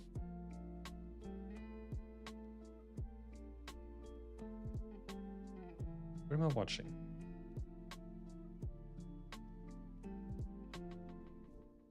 Baked and unbaked? Are you talking about close to your one? Are we talking about like guy?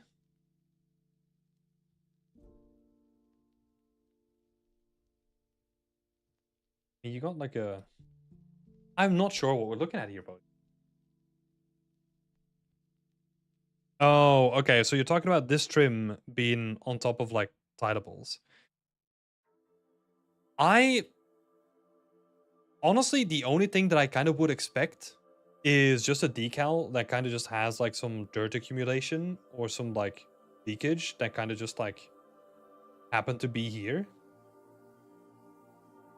Right? Some like generic decal stuff that you can just like scatter. And honestly, like a decal that kind of just...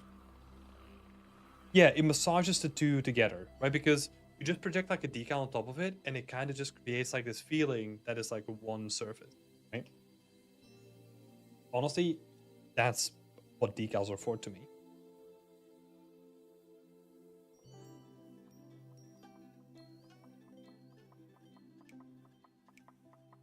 And the reason why I prefer decals myself, because they're so easy to set up. It's literally a 5-minute job, and you can just slap them on there and it's done, right? Because you can go with like more fancy techniques with like second UV and all that kind of stuff, but then you need to set up the shader and all that kind of stuff to support it. Honestly, there's nothing wrong with just using good old decals and just slap them on there, blend the two surfaces together. That's it. They're perfect for those those little areas that you just want to polish to the next level and be very specific with.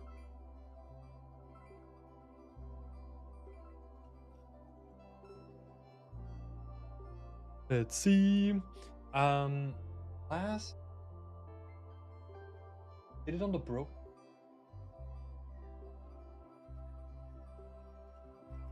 Yeah, so. Oh, this stuff. I see what you mean. Yeah, but just some decals would work for me, honestly.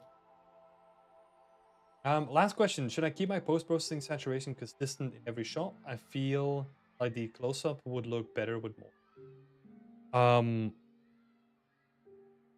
That's a good question. I think as long as all the shots still feel somewhat consistent, but they kind of deviate a little bit, that's fine. I think you just have to decide like how far is too far, you know? Because there might be a case where you may be pushing it too far, and then you might have to adjust the other renders as well. Like it's super tiny. Didn't even realize that.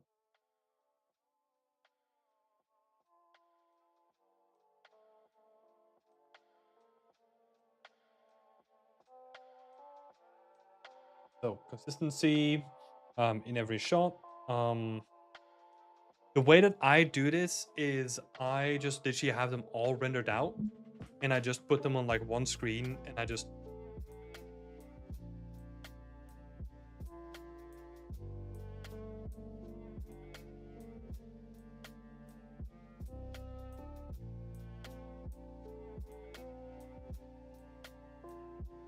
if they're still consistent enough.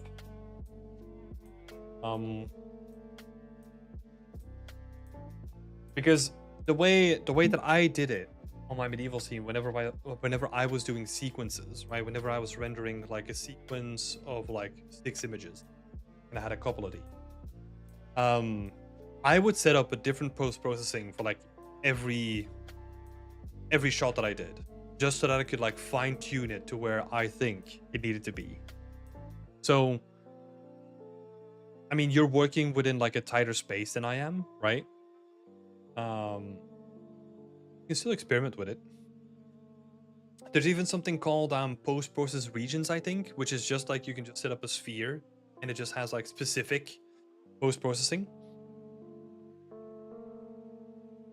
Yeah. Just play around with those.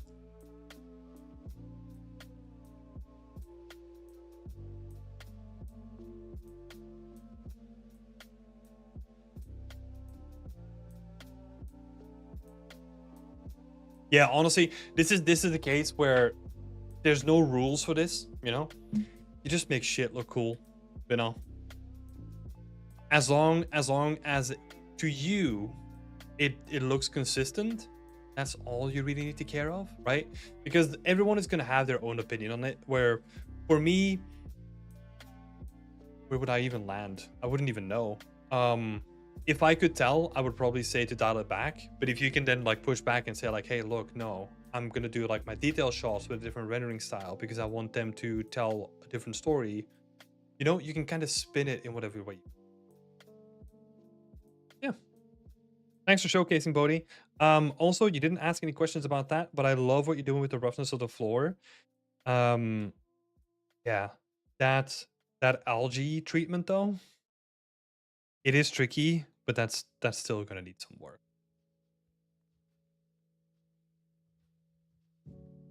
How tough do you think it's to break in as a junior at the moment? Do you think you'll get better? That's a good question. It is really tough to break in at the moment. Just no doubts about that. Is it gonna get better? I think it will be different.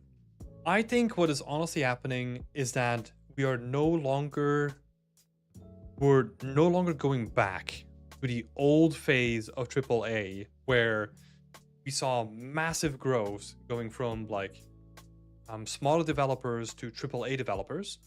And you saw, I mean, I was a part of that wave, right? I joined most companies when they're like tiny, and then they grew up and ballooned their numbers. I think we had that ballooning, and I think what is happening now is we're seeing a reset that is happening because funding dried up. We're at like an all-time low when it comes to like venture capital funding when it comes to games because all of it just went to AI. So that also means that's why we're seeing like a bunch of this pressure, right? Because inherently, there's also like a lot of pressure still on games when it comes to making money, right? Because they're more expensive to make. They're more expensive to make than ever. And because yeah, I mean, they're more expensive to make than ever because just the budget spiraled because there's still an expectation of like, oh, AAA is the best of the best. So the worlds need to be bigger, they need to be more detailed and all that kind of stuff. And the expectations are way higher. So yeah, I think that again puts like a lot of pressure on the industry. There's a great man, if you want to get into this stuff, let me see. I applied to 3 junior jobs in the last 2 days. Yeah, God, even when I was getting into the industry, right, it was already like pretty intense. I applied for 150 jobs before I got one opportunity. So at a certain point, you're just playing numbers.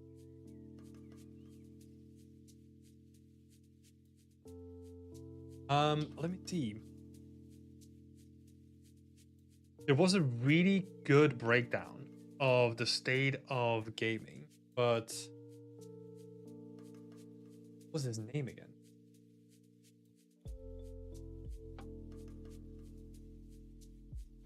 Matthew Bell, that's it. If you want to know what's going on in gaming from like a business perspective, I would highly recommend looking at this presentation and going through it. It is a chunky one. It is like 230 slides, but it will explain a lot of stuff that's happening. What eventually was a spark after those 150 jobs? I don't think it was a spark. I think they were just looking for someone and they saw potential. That was it. You know? That was it. And I think the conversation that I can remember was talking about Fallout 4 with the art director, who really enjoyed Fallout 4 as well. That was it. You just have to play the numbers and keep trying, you know?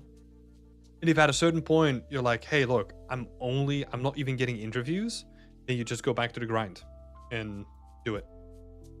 What I recommend is doing a lot of work. And well, let's break this down. So I had a mentorship this week where I basically talked about this stuff. I recommended doing work, or if we're talking about an 8-hour workday, right? If you don't have a job and currently you're a student or whatever, 6 hours of that, 6 to 7 hours of that is work. 1 hour of that is looking for a job. Because you don't want to spend like all your energy on looking for a job, because honestly, most of looking for a job is going to the same sites all over again and just checking in every day. Oh, is there a new thing? Let me apply to that. Because at a certain point, you're going to be running out of jobs to apply to. What I also recommended is if you are running out of places to apply to, you have to dig deeper. Everyone is currently applying on LinkedIn or other big job aggregation platforms. You got to think about different ways. So who brought it up? Charlie saying, yeah, I think networking helps a lot. I think that is right. You can do that either on LinkedIn, right? Where you just talk to people, just try to make connections, or you go to conferences. I, as a student, never went to conferences. Yeah. So I don't know how much that counts, but like honestly, in this day and age, you just have to think outside the box, like do the stuff that no one else is doing. Because even if you think about like Hitmarker, right? They're really big right now and they're great, but also everyone is going to that platform, right? So if you want to separate yourself from the competition, you need to find some way of doing that. And there's engaging with Discord community, keeping up to date with like different areas. One thing that helped me when I was a student, I was relentless about sharing my work. Every week I would do a weekly blog where I would write what I was doing. I would write a weekly tip for that to get extra attention to that blog. And I would share that not only on ArtStation, I would also do that on the Unreal Engine forums. And I would also do that on Facebook as well at that point. So I was just constantly, every week, at least one update. And I was sharing like intermediate updates after that as well. You just have to be relentless at some point. And those things, they kind of helped me. They kind of helped me because as a student, I got featured by Unreal Engine. That was big. I also took part in all the ArtStation challenges, right? Just for the sake of trading and also extra visibility. At a certain point, I don't remember what it was. You could literally just take part in everything. There was a competition from NVIDIA where they were looking for artists, and if they were impressed by the work, if it was made in Unreal, I think there was connection going on there.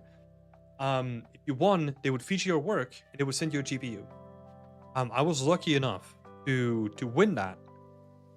Well, to win one of them, I think, because I think they did multiple. But that also just gave me like a boost, right? Last thing that I'll say on this is one thing that I also did is I built connections through my weekly blog. So I used to feature artists on my blog. I would also in private reach out to them and say like, hey, you've been a massive inspiration for the longest time. I wrote a blog post about you. You're featured in it. If that causes any issues, let me know and I'll remove it immediately. But I just wanted to say I love your work because of this and that. You know? And that sometimes would lead to these like weird situations where I was going through my emails and I was talking to the host of one of my favorite podcasts that I just reached out to, and he forwarded me to one of the old art directors from Star Wars, and I had a chat with him. What? That's fucking insane. I completely forgot about that moment as well. But that was awesome. At that point, oh my god, I was nowhere near. I'll say this honestly, I was a dumb little kid that didn't know what to do with that opportunity, and I kind of just stumbled into it and didn't know what to do with it. But I mean, that just shows you that even like me at that point, like could just get connections somewhere, right? Lily is saying there haven't been ArtStation challenges in a while, right? I would love to join again. Yeah, I think they kind of fizzled out as well. Yeah. But I would still recommend taking part in one. I would still recommend taking part in one. I have an art book. I think it's a Russian art book. The reason why I have that is because I picked a concept art that no one else kind of picked for one of the ArtStation challenges, and she appreciated so much that she was building like an art book, and she was kind enough to feature me in it as well. And I got that like 5 years after that she was making. Freaking awesome. You never know where those things go. You think the Rookies is worth it? So here's the thing. I think anything can be worth it. As a student or like as a person trying to get in, I don't think about the outcome. I think about the opportunity. I would just be like, okay, the Rookies. I applied for the Rookies as well every year as a student. Every year I would do it. And they even did like little art test kind of things, like 2-week art tests that were like Rads in Games or something like that. I don't know if they're still around. I did all of it. We're just doing all of it, you know?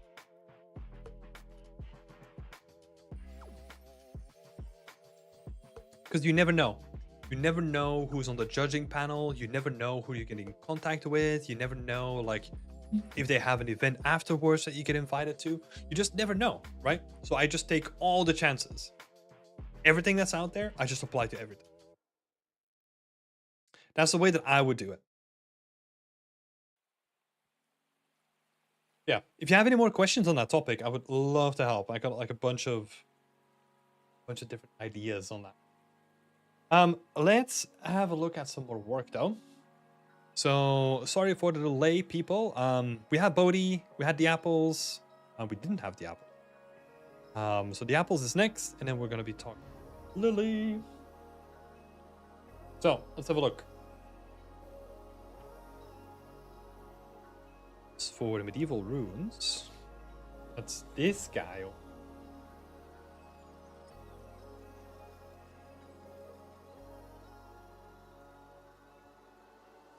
So if I sidetrack the stream? No, it's all good. It's all good. I love answering these questions. I also got it at the bottom of the screen, right? So you can kind of look at it. I love that stuff because it's so valuable to people. Even the people that are just lurking, like I can bet you that there's a bunch of people that got like some idea. Let's see. The Apples is asking for feedback on the mud texture in the grass kit. Okay.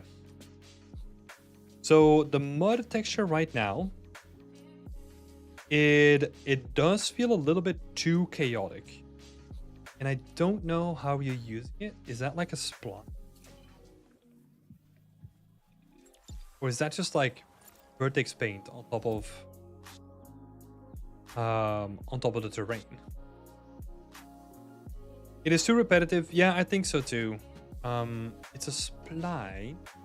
Interesting. They've got like a little bit of fall-off going on as well.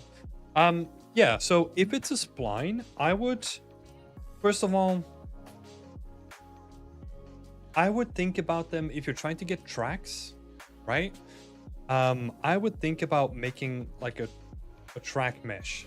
So the way that I approached this was I just had, I think we showed it last time. I had two pieces. I made sure that the ends of the tracks like always matched up. Right, so ends of the tracks always need to match up. And then you can just make like a bunch of stuff. Right? And as long as the ends and the beginnings match up, like you're gonna have like a spline that's gonna be continuous, but it's gonna be a little bit more randomized. And then you feed these two.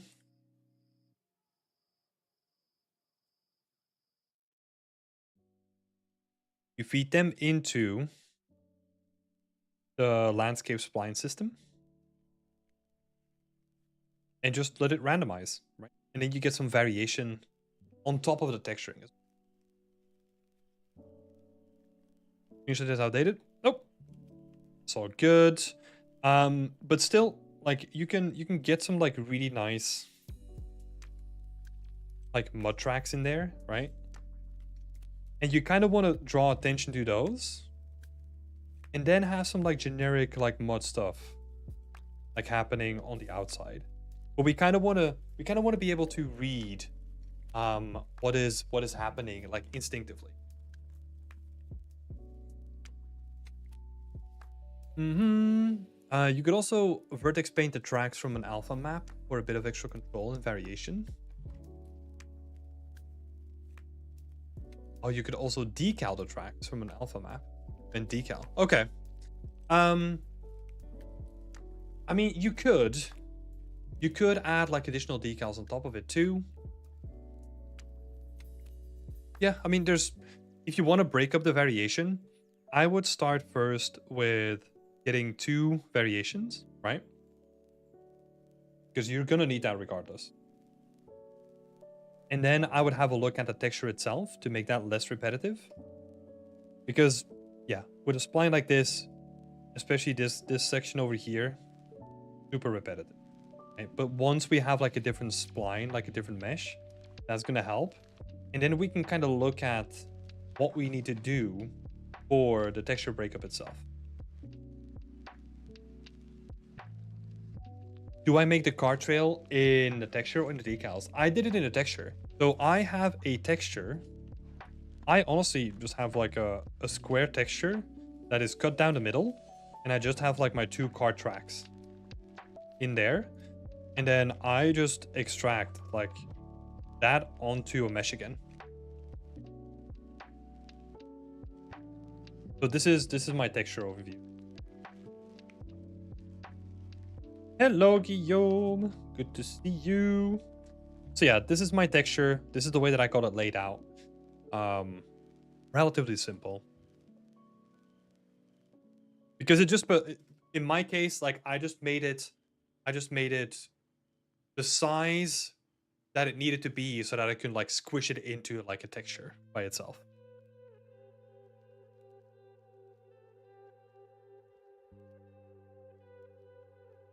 Your approach is almost like an atlas. I like that.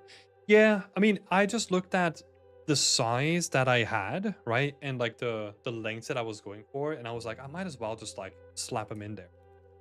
And I knew that I needed some variation, so I'm just like, stick them in there. It's easier. And then on top of that, like the way that I did it is I have like those splines. I have the fall off, which is just like in my case, just like hand painted, most of it. And then I just add additional decals on top. That's the way that I do it. So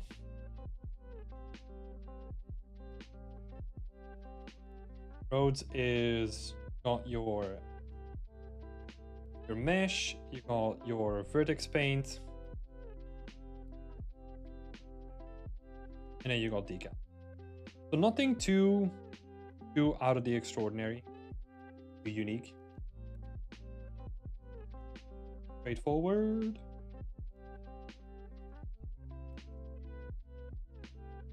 Cool. And then let's move on to the grass. The first thing that I had with the grass is that we have like very defined little sticks, right?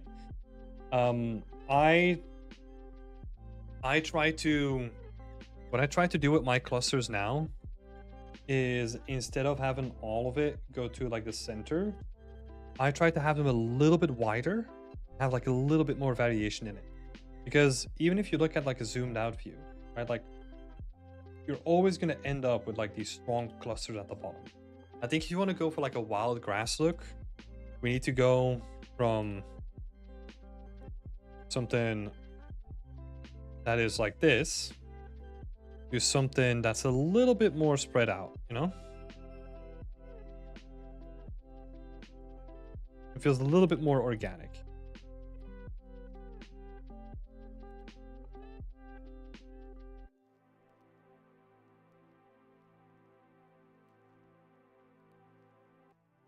Especially for wild grass, because this is more manicured and this is more wild, right? It's more chaotic. Which also, this is going to help your benefit because it will then cover a larger area and it will look like it's blending in with other clusters as well, which always looks really good. So instead of just like funneling them to the bottom, fan them out. And that's going to help a lot as well. What I do like though is that the consistency of the color, like the colors that you have on the grass and the floor, you're getting to like a very consistent point, which is really, really nice already. So that is great. What I also do with all my grass clusters, let's have a look. I love how random they are. What I also tend to do is I try to think into like 3 dimensions. So first, if we're just talking about like, this is a cluster, right, that I'm drawing. I try to fan out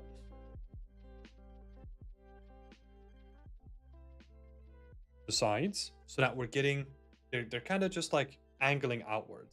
And what that is, just ever so slightly, and what that is going to do is gonna make the clusters themselves feel more chaotic as well.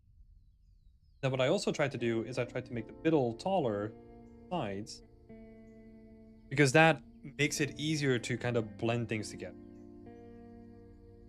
Because then what we kind of have is we have like all these kind of clusters that are just kind of like intermingling and they're not at the same height. They kind of just blend in nicely. And that gives you, again, like a good base to then, as an additional thing on top of all of that, go into your scene and then play with the sizing of the clusters. Like, I think what you're already doing in certain areas. Yeah. That's what I would do. So then this would be my cluster. Just like, yeah, basically this, right? Middle can be straight up, and then we just go outside. Curve it up a little bit more. Yeah, the shape itself is really nice, where it's like really organic. It helps a lot with the blending as well. Yeah, good stuff. Yeah, great one though. Good stuff, the apples. Thanks a lot. No worries. Happy to help. Good to see the progress as well. Love it. Right, and then next one. Who was next? Lily was next. Have a look at Lily. This trim sheet creation. Made a great shout out to Sheila before, because she was inspired by the awesome titleables and trim sheet work that you did, Sheila. I don't know if you're still here, but making a great impression, which I do really like the environment as well. Cool, so let's talk about titleables and trims. So the first question is, can I push the environment more with trim sheet? Like in the example of Sheila. A lot of the environment uses titleables and trims, but what items add to a wooden trim? Honestly, you can do anything. Anything that's wood can be on the trim. Like, you can make that choice. Like, the only difference that I would say is any complex assets that are like too detailed or require like a separate shader, you would probably have to make them unique. So that's what I outlined here. Like, if you have assets that are like really complex or like super detailed, you could potentially even make the super detailed ones still with a trim sheet, but it would require so much work and so much geometry that at that point you just might as well be just. And if it requires like a separate shader, so let's say I don't know, like if you have like a different shader where it's like a folded shader or glass or something. I can't really think of an example, but that's where you probably just don't want to slap it on like a trim sheet. So in general, I would look at trim sheets as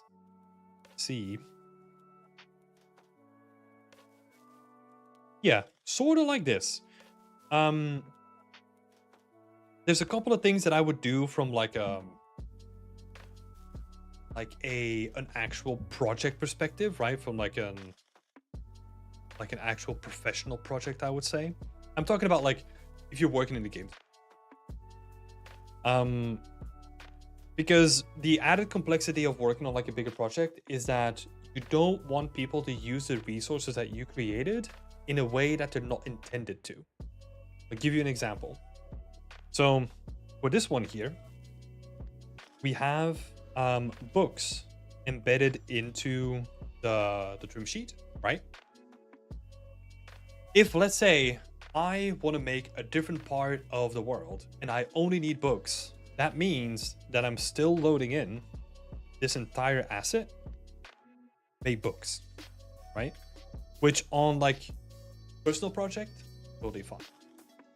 If we're talking about a world, you kind of need to break things off in smaller chunks so that there's more flexibility. That is just an example. Again, Sheila, there's nothing really wrong on like a personal art level, because you have a very defined border, right? A very defined limit of your environment. Cool. So what does that mean for you, Lily? I would say if you have wood, I would, I'm not sure if this was supposed to be like your trim sheet, but I would honestly make those separate things. So these are all going to be separate by design, which is great.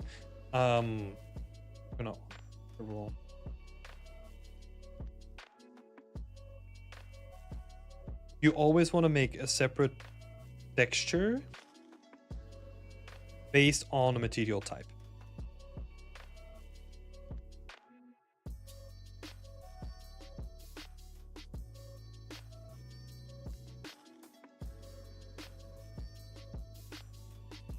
right? So from this list, what you want to do is say like, hey, look, I got a bunch of wood. I'm just gonna make a trim sheet that's only wood. So you're saying the books either in like the middle or the wood trim sheet. I would not do that. I would just get like an atlas, stuff all your books in there, and have it as like a separate text. It's way easier to handle, way easier to manage, and that also means that next project you can then reuse your metal or your wood trim sheet without having to then go into it and be like, oh, I don't need books in this thing. Dang it. Okay, I'm gonna go back. So try to make things easier for yourself. Yeah, honestly, I hope that helps. Like, because you can literally make anything that's out of wood, anything that's a wood surface, you can make that with a trim sheet. You just have to, what is important here is the process. The way that I recommend you go about it is if you want to test your whole scene, if you want to texture your whole scene with a trim sheet, the main bottleneck is going to be that you have the right sizes or the right, the right texture sizes for the right asset sizes. So what I mean by that is, let's say, what could be a good example? Yeah, let's say we have this little lip here, little wooden lip. You don't want to texture that with a part of the trim sheet that is basically made for this kind of size. Because then what we need to do is we need to scale that down by a lot. Not going to look good because then we're breaking pixel density, right? Even though we don't need to be that strict with pixel density, it's going to be so far out of pixel density that it's going to look really sharp compared to other things. We want to keep some sense. See?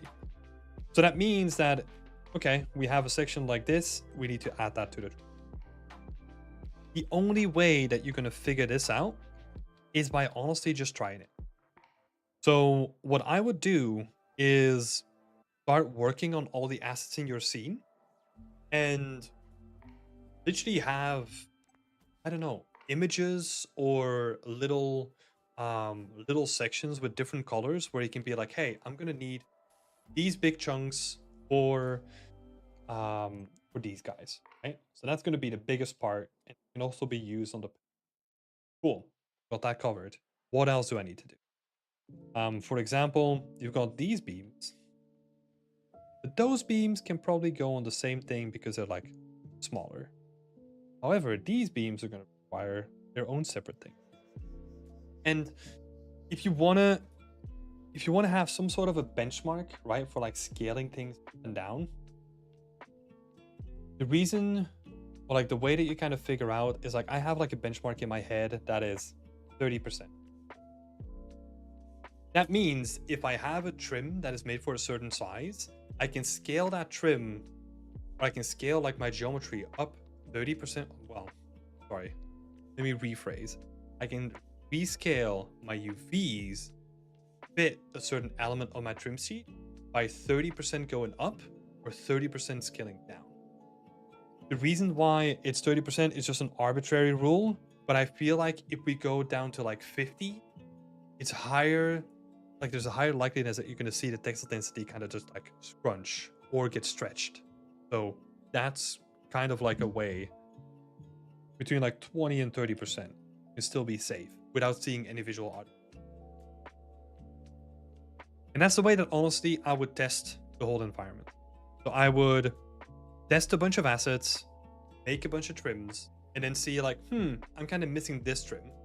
Cool. Okay. How do I still have room? Do I need to like maneuver some stuff, or what do I need to do to my trim sheet to once, yeah, you wanna test it. So that's like getting it into a texture. You want to validate that through using it in the level, and then you just like go into the improvement phase, back to testing. And that's sort of like an iterative process that I would use for like any, because yeah, trim sheets, in my opinion, especially in the beginning, it is really hard to know what you need in a trim sheet if you've never made a trim sheet. So, yeah. That would be a way to do it. And then your second question was, when do you decide to make something unique? This would be my guideline, right? When it's too detailed, that it would be wasteful to add like a bunch of geometry, or it would be too complex to make with a trim sheet. I'm not really seeing anything in the scene immediately that you can't do without it. But yeah. Thank you very much for the tips. You are welcome. Thanks, Ellie. Thanks for sharing your work again. Love to see these little updates. We're getting some color in there now, so that's really exciting. Yeah. Thanks for sharing your work. We're already over time, but I had such a good time, so I'll be less worried about it. And I think that was the cue, right? So we're gonna go a little bit all over the place. Cool. So talking about pixel density, our community rat had a question. So Dinant had a question. So how is pixel density? It's something I don't fully grasp, but I try to keep it fairly consistent across the meshes. I think a good measurement is if I see a blurry texture next to a crisp texture, that's when the pixel density is. We usually get carried away by pixel density. Honestly, the pixel density is fine because the art always comes first. I think you as an artist, everyone as an artist, because we've played so many games, if you see a blurry texture, you know that it's fucked, right? So if you recognize that in your own work, then you need to redo your pixel density for that asset. Otherwise, you wouldn't worry about it so far. And then you had a question about the lighting. With the current light, it almost feels like it's washing out the detail in the scene. Yeah, I would say when it comes to that, you need to soften your directional light. And then you can maybe to compensate, like slightly elevate your skylight, your indirect light to compensate for it. There's a couple of ways that you can do this. You can either do like a higher skylight to compensate, or what you could do is you could increase your lumen GI bounces to your, what's it called again? Like lumen indirect lighting. It's basically a modifier where you can boost the indirect lighting that's bouncing around in your scene while having a less strong direct light. So that could be a couple of ways to soften up the lighting as well. Yeah. This is looking really good so far. I love that you're thinking about like all the cabinets and like how they're constructed. Yeah. Good stuff. Good stuff, Dinant. Yeah, and thanks for the question. We've got Moonlight as the next person. Or geek. So, mint tea time in a Moroccan raid. First of all, I'm gonna ask this question to begin with. What happened with the previous environment? God, I can't think about the word.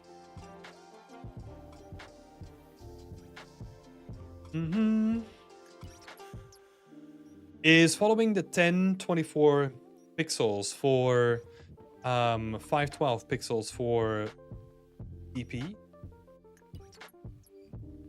First person and first person and third person. A good start for general environment assets. I always start with that and then tweak specific assets to get crisp results.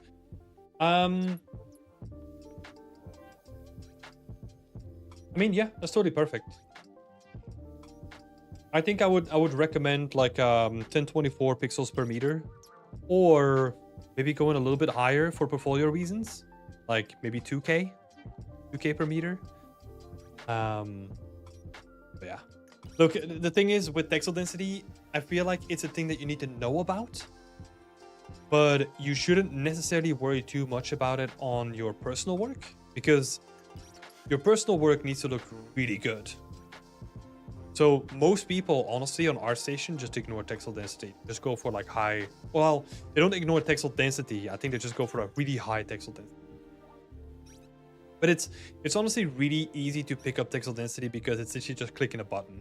You know, most professional developments have like a rule where it's like they have tools and rules for this.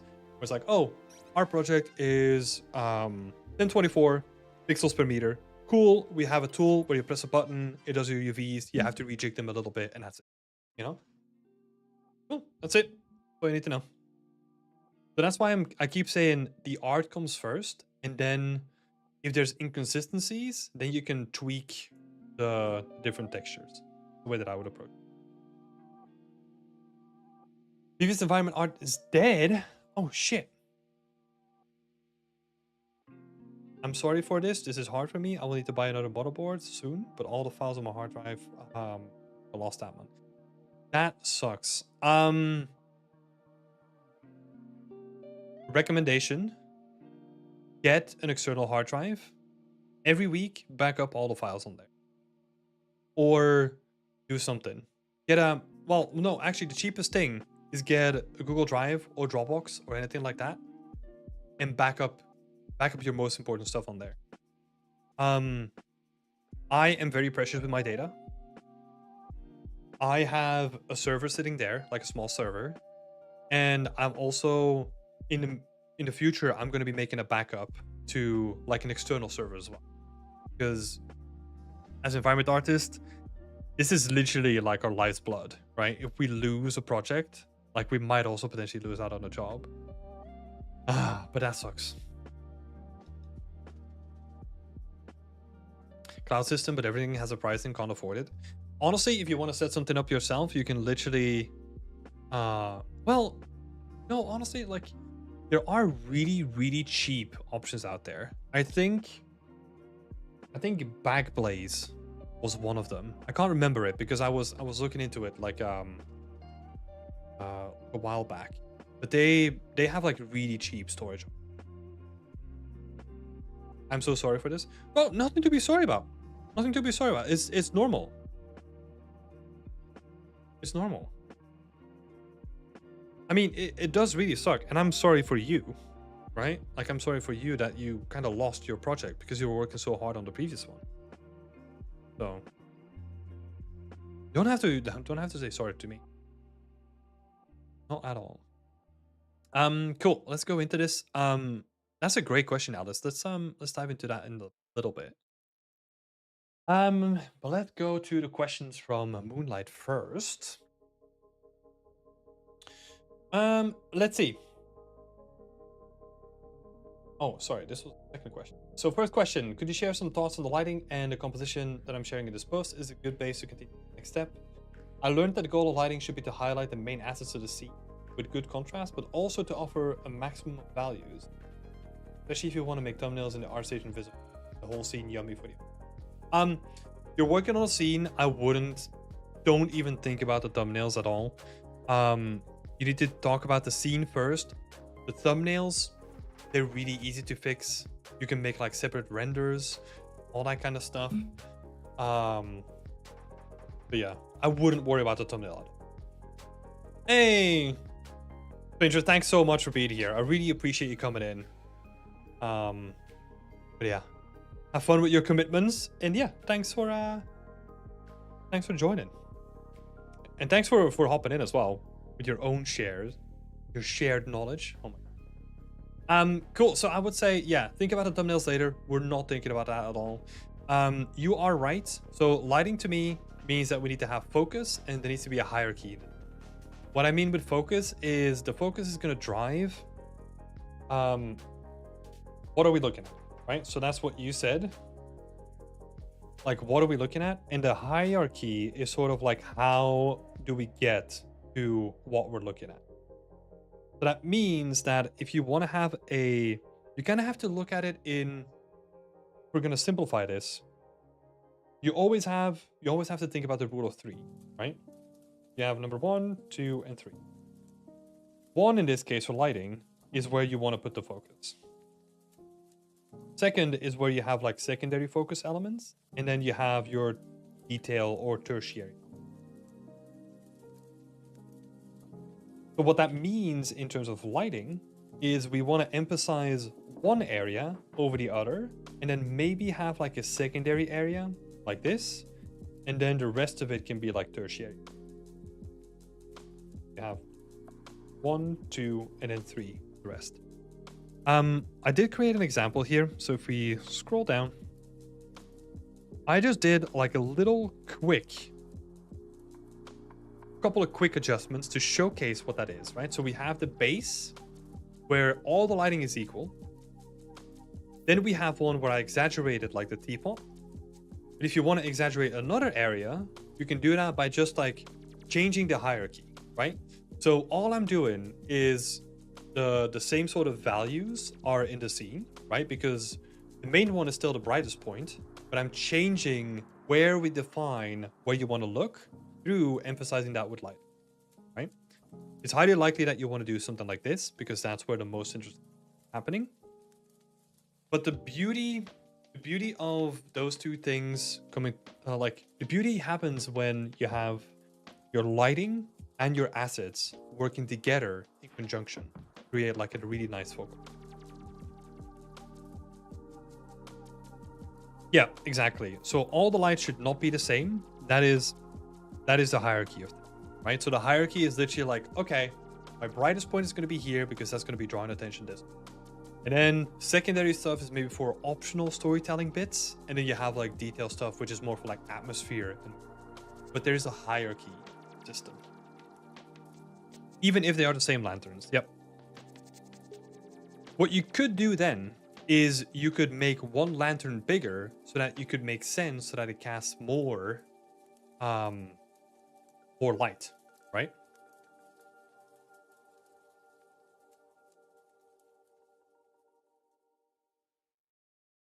That's what I was saying. Both your lighting and your assets need to kind of work in conjunction, right? So if you want to sell the point of like, okay, I want more focus here with a bigger light, then we can also add more candles to that light, something like that, right? To have it make sense as well.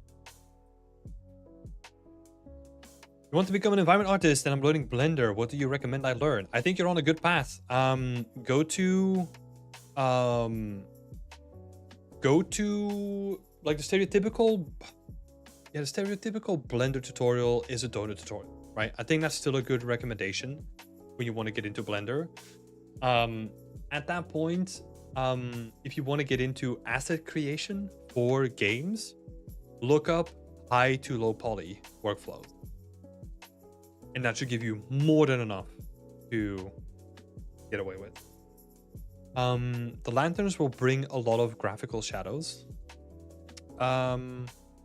Yeah, don't know what that means necessarily. Don't learn topology too early. Nah, I don't think so. That's why I'm saying, like, just have fun with the Blender tutorials first. Learn how to model.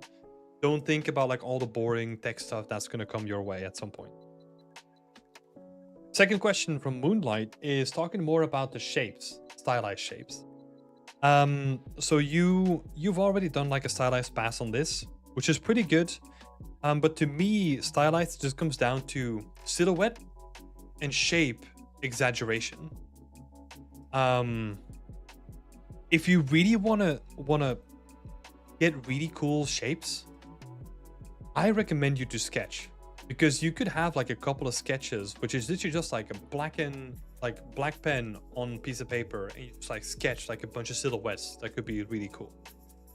And then you could end up with a set like this, where they all just have, like, if you just look at them from the side, you have like this guy, which has like a little pot next to it.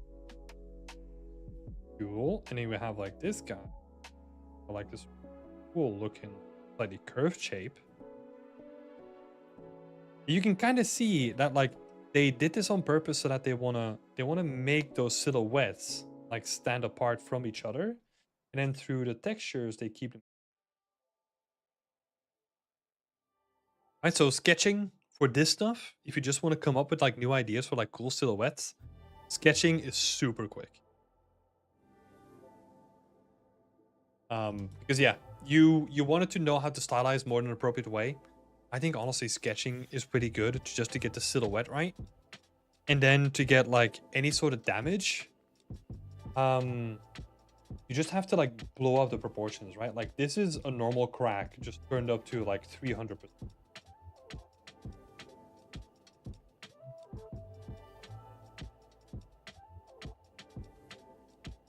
Should an environment artist learn level design? No. I think an interesting level design helps and can give you a leg up. But I learned a lot of level design on the job, because that is not necessarily like what you're going to be doing anyway, especially when you focus on AAA.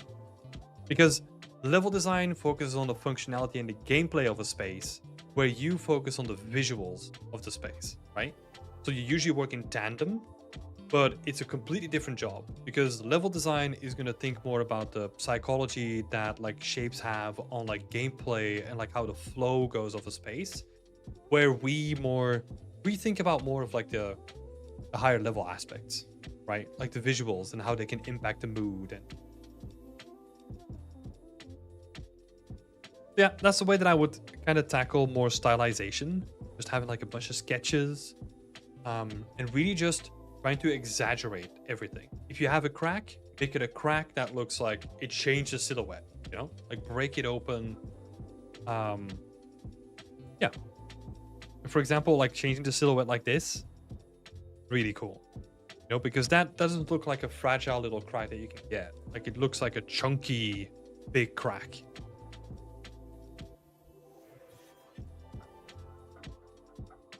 Yeah, good stuff. Thanks for the update, Moonlight. And yeah, sorry to hear about the previous environment. Yeah. We all learn from our mistakes. I've lost like a bunch of work at a certain point too. So yeah. You'll make it through. I believe in you.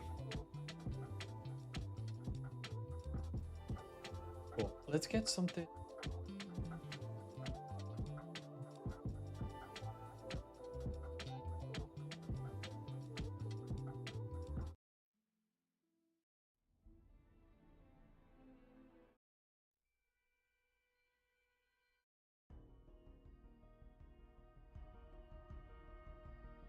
Cool. Blazer Gamer 101 says, can an environment artist transition later on in his career to a technical artist? Yep. Yeah. If you have a knack for like more technical aspects, I know a bunch of people who really showed an interest in, like, let's say Houdini, and they made a transition from being an environment artist and transitioned into tech art at a certain point. It kind of depends on what you're most interested in. But yeah, that's definitely possible, for sure. Cool. Next person here, Cameron. Look, Cameron is asking 2 questions. First one is general composition ideas. I want the record player to be the focal point, but I also want a fitting environment too. I think honestly, this is going into the right direction. You could potentially angle it a little bit more. I'm almost thinking about this environment in the way as The Last of Us. Oh. Okay, let me check that.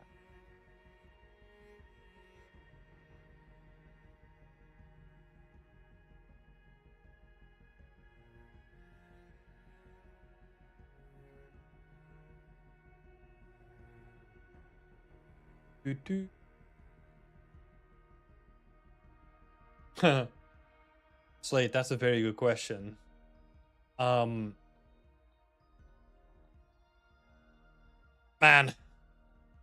the technical artists do a lot of stuff. They just help pipeline improvements. They can build tools. They can. I think if I were to collect like technical artists, is they are basically the artistic bridge between programming and artists.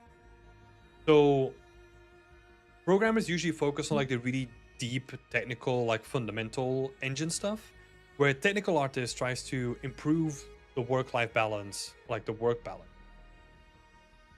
or the pipeline for artists, for the majority. It's either that or they improve the performance of the game as well. They're heavily involved in that. So like game optimization, I don't know, but that's probably biggest that I can cap. But let's see here. I was thinking about something like this, Cam. I know this is very vague, but I hope you get my point. if we like...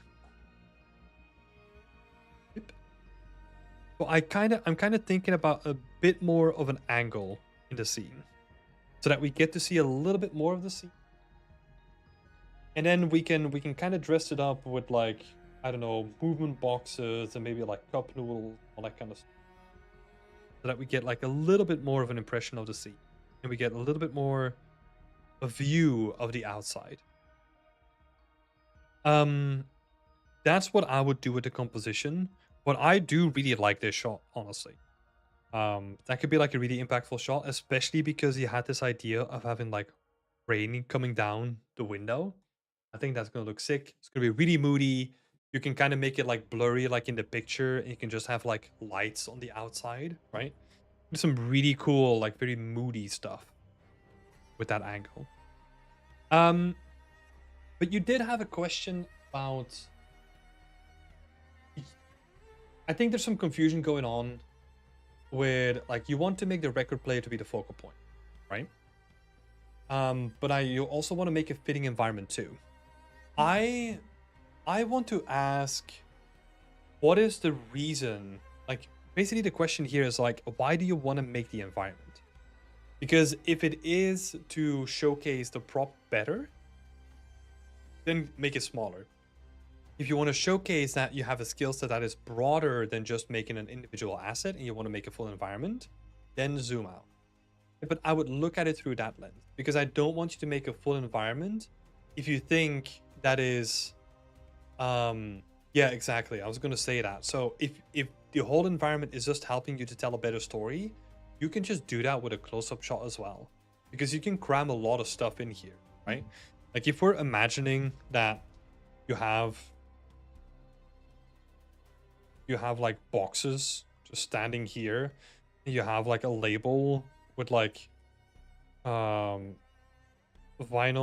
and then you have like the cup noodles next to it with like the chopsticks still in it. Maybe there's like a pen with just like a random little notepad that's like on the vinyl player. You know, just like showcasing the chaos a little bit of like a move.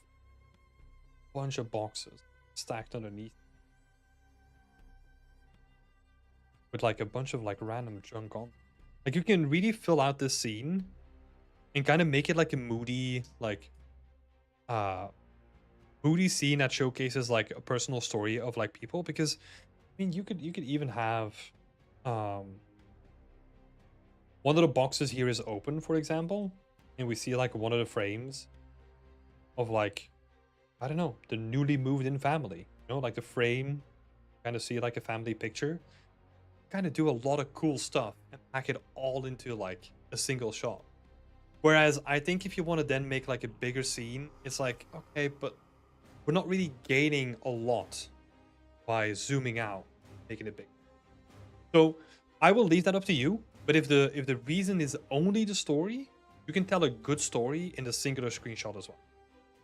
That's basically my point.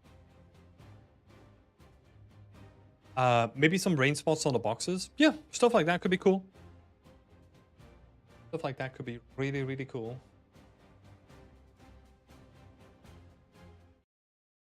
That's exactly what I wanted. It was sort of the green light to fit more in a smaller snapshot of the scene. Yeah, yeah, exactly. I mean, yeah, that's basically what I said here, right? Like both showcase and a full environment, they have story. Like the only thing that you're getting is that with the full environment is you have to fill out more space now, tell more of the story, make more assets. And that's also going to distract from the final player, right? So yeah, I think it's good to kind of keep it smaller, because some of the ideas that you have in there are cool, but they also kind of reek like, okay, they're cool, but they're also scope creep, right? Having a character walking past, hitting play, the camera then pulls back into the room, cardboard boxes and all that kind of stuff becomes available.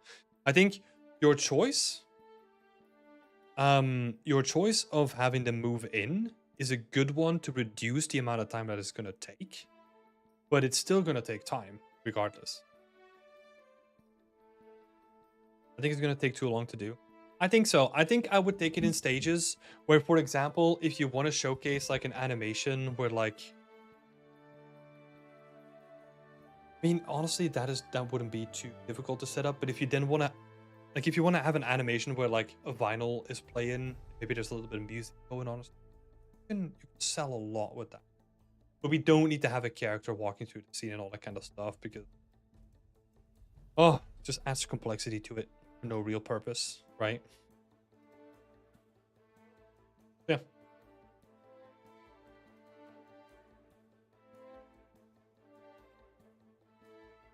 Let's see. Can I make an environment art portfolio with multiple different styles? You can, but you need to be aware of what you're doing with that too. Because if the company is looking for someone with a specific interest in style, then they're going to be looking for a person who only does that style, right? However, there's more and more studios now that are branching out and they're doing like multiple projects, and that can also be to your benefit, where you can showcase that you can do multiple as well.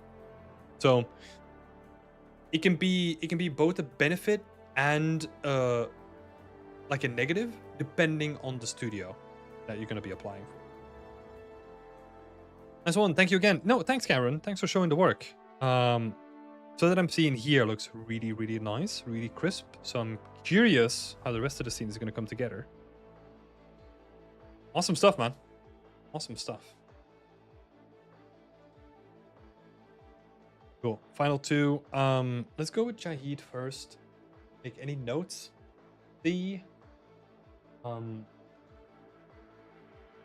Oh, still need some feedback for the lighting as previous time I forgot to put Whip Wednesday tag.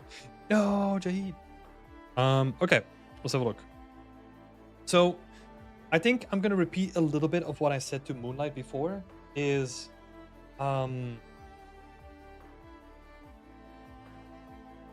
lighting is a combination of focus and hierarchy.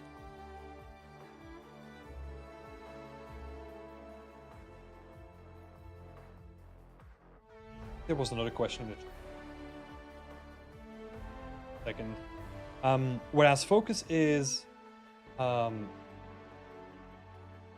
are we looking at or where, right? And the hierarchy is how you're getting us to. So that means that if you want us to focus here, we need to be really careful with having super bright stuff happening over here and here, because now instead of pulling us in, you're distracting us away from where you want us to look, right? Because these are going to be the brightest spots. So what we need to do instead is we need to fix this up and just say like, hey, we are going to do stuff here. So I'm going to brighten up this space and make sure that we have some sort of light coming in, right? Have like a light that's visible. Then we're going to do the opposite. Do lights in here. Dim them down. Obviously, this is going to look way better once you do it in Engine. But now you can see what happened, right? Like we're literally visually shifting the balance of the space to be more in line with where you want people to look. So let me actually this guy up, down, of course.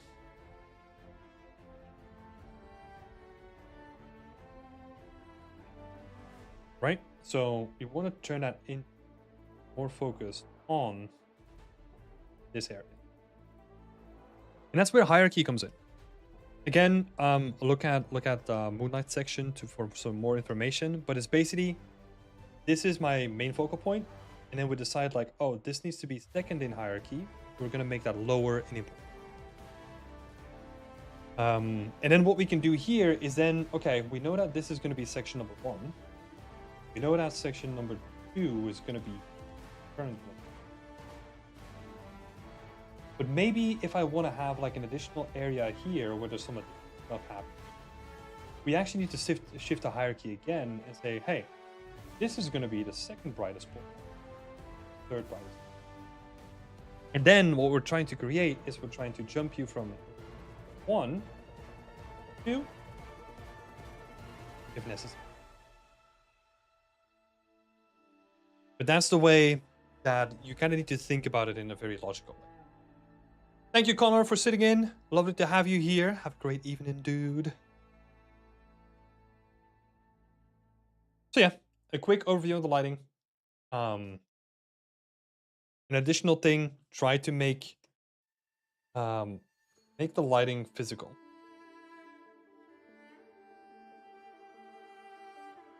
What I mean by that is add some sort of like, okay, you have like a little desk lamp here, but I feel like if you want to draw more attention, it might be good to have like a bigger light somewhere, somehow. And then integrate that into the space. Right? Yeah, quick one. And then also, if you have something that casts light, give it a little bit of extra light, you know? Because this feels like, oh, this should have been like really bright, but it doesn't have an actual light that is in the scene. It creates like a disconnect as well. Thanks, Shahid. Let's pick up this question. We are running out of time. Let's see.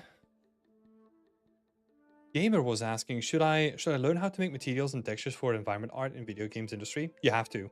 You have to, if you're making an environment, you have to make your own material. There's no way around it. You're gonna be required to at some point potentially make textures. And if you don't have that skill set, everyone else has that skill set out there that's made environments. So you kind of have to be competitive.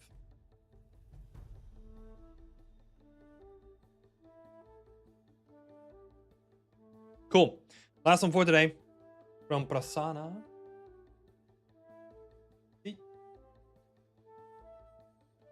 For this week's, I'd like to get some insight on the changes I've made and other general tips.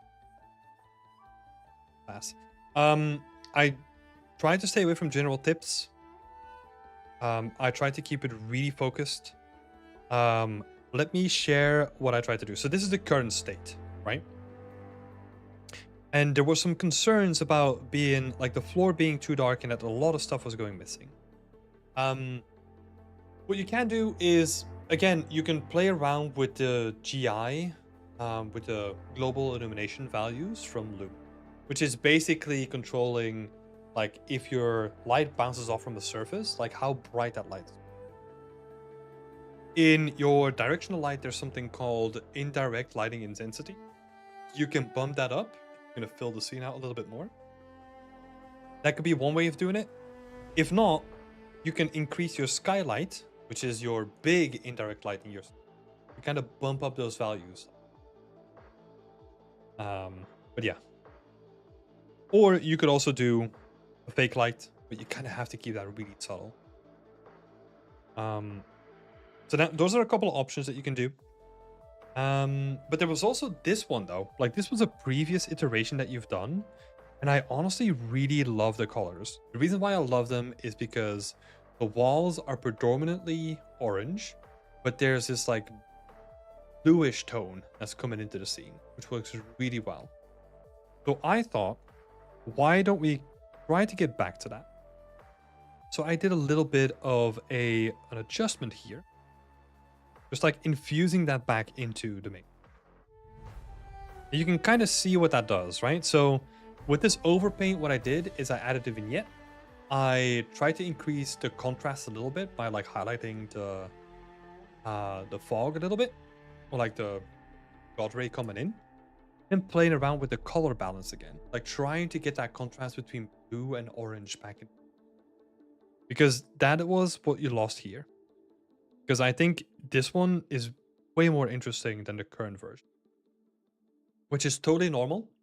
That happens a lot when you're just like, you're in the trenches, you got tunnel vision, and at a certain point, you kind of lose track of like all the iterations, and it becomes hard to see where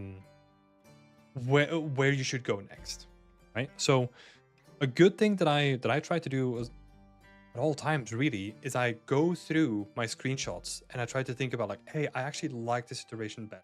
Okay, what can I take from that iteration and infuse that into the current iteration? Mash them two. Yeah, if you go back and forth, you can kind of see what that does.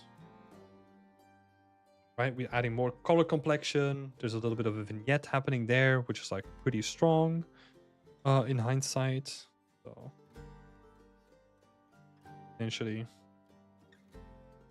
there's that down a little bit.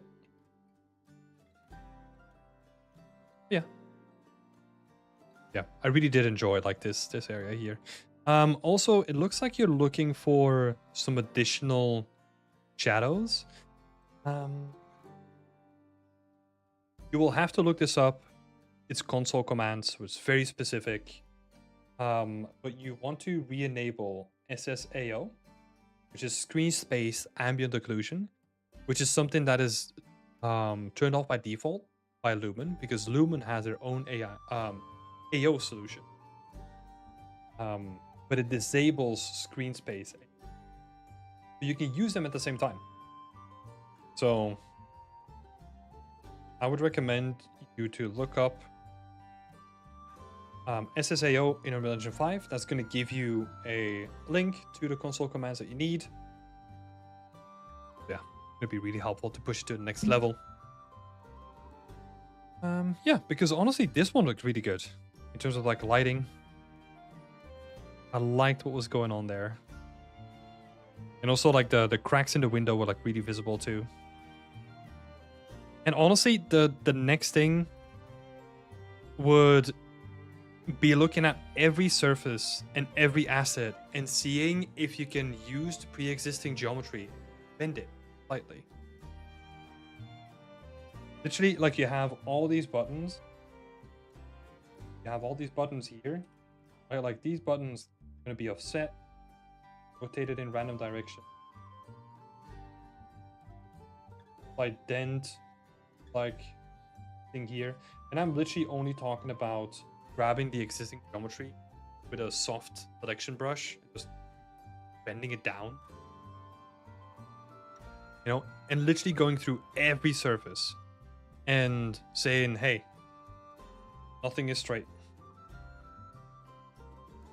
If anything is straight in this scene, we need to make it not straight. For example, this frame sits perfectly straight, angle it.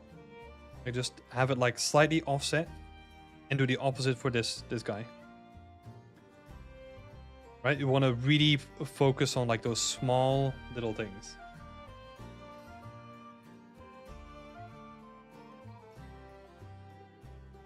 Yeah, nothing is straight. Go through every object like that. With that in mind, it's going to help a lot in an environment like this.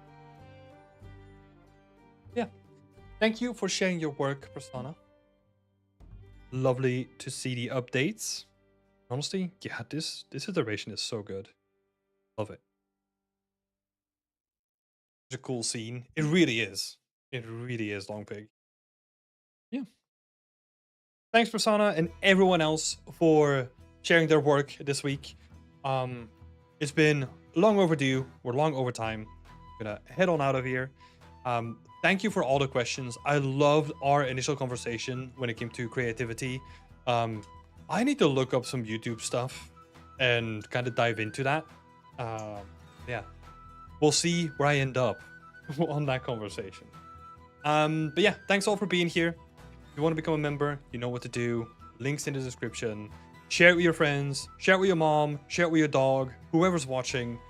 And yeah, share it with everyone you know. And that's gonna be me for this week.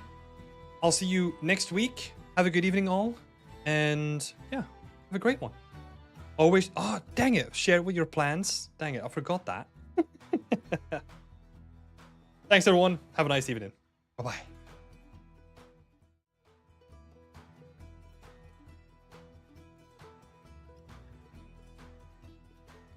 Oh my god, the pig emojis are so cute.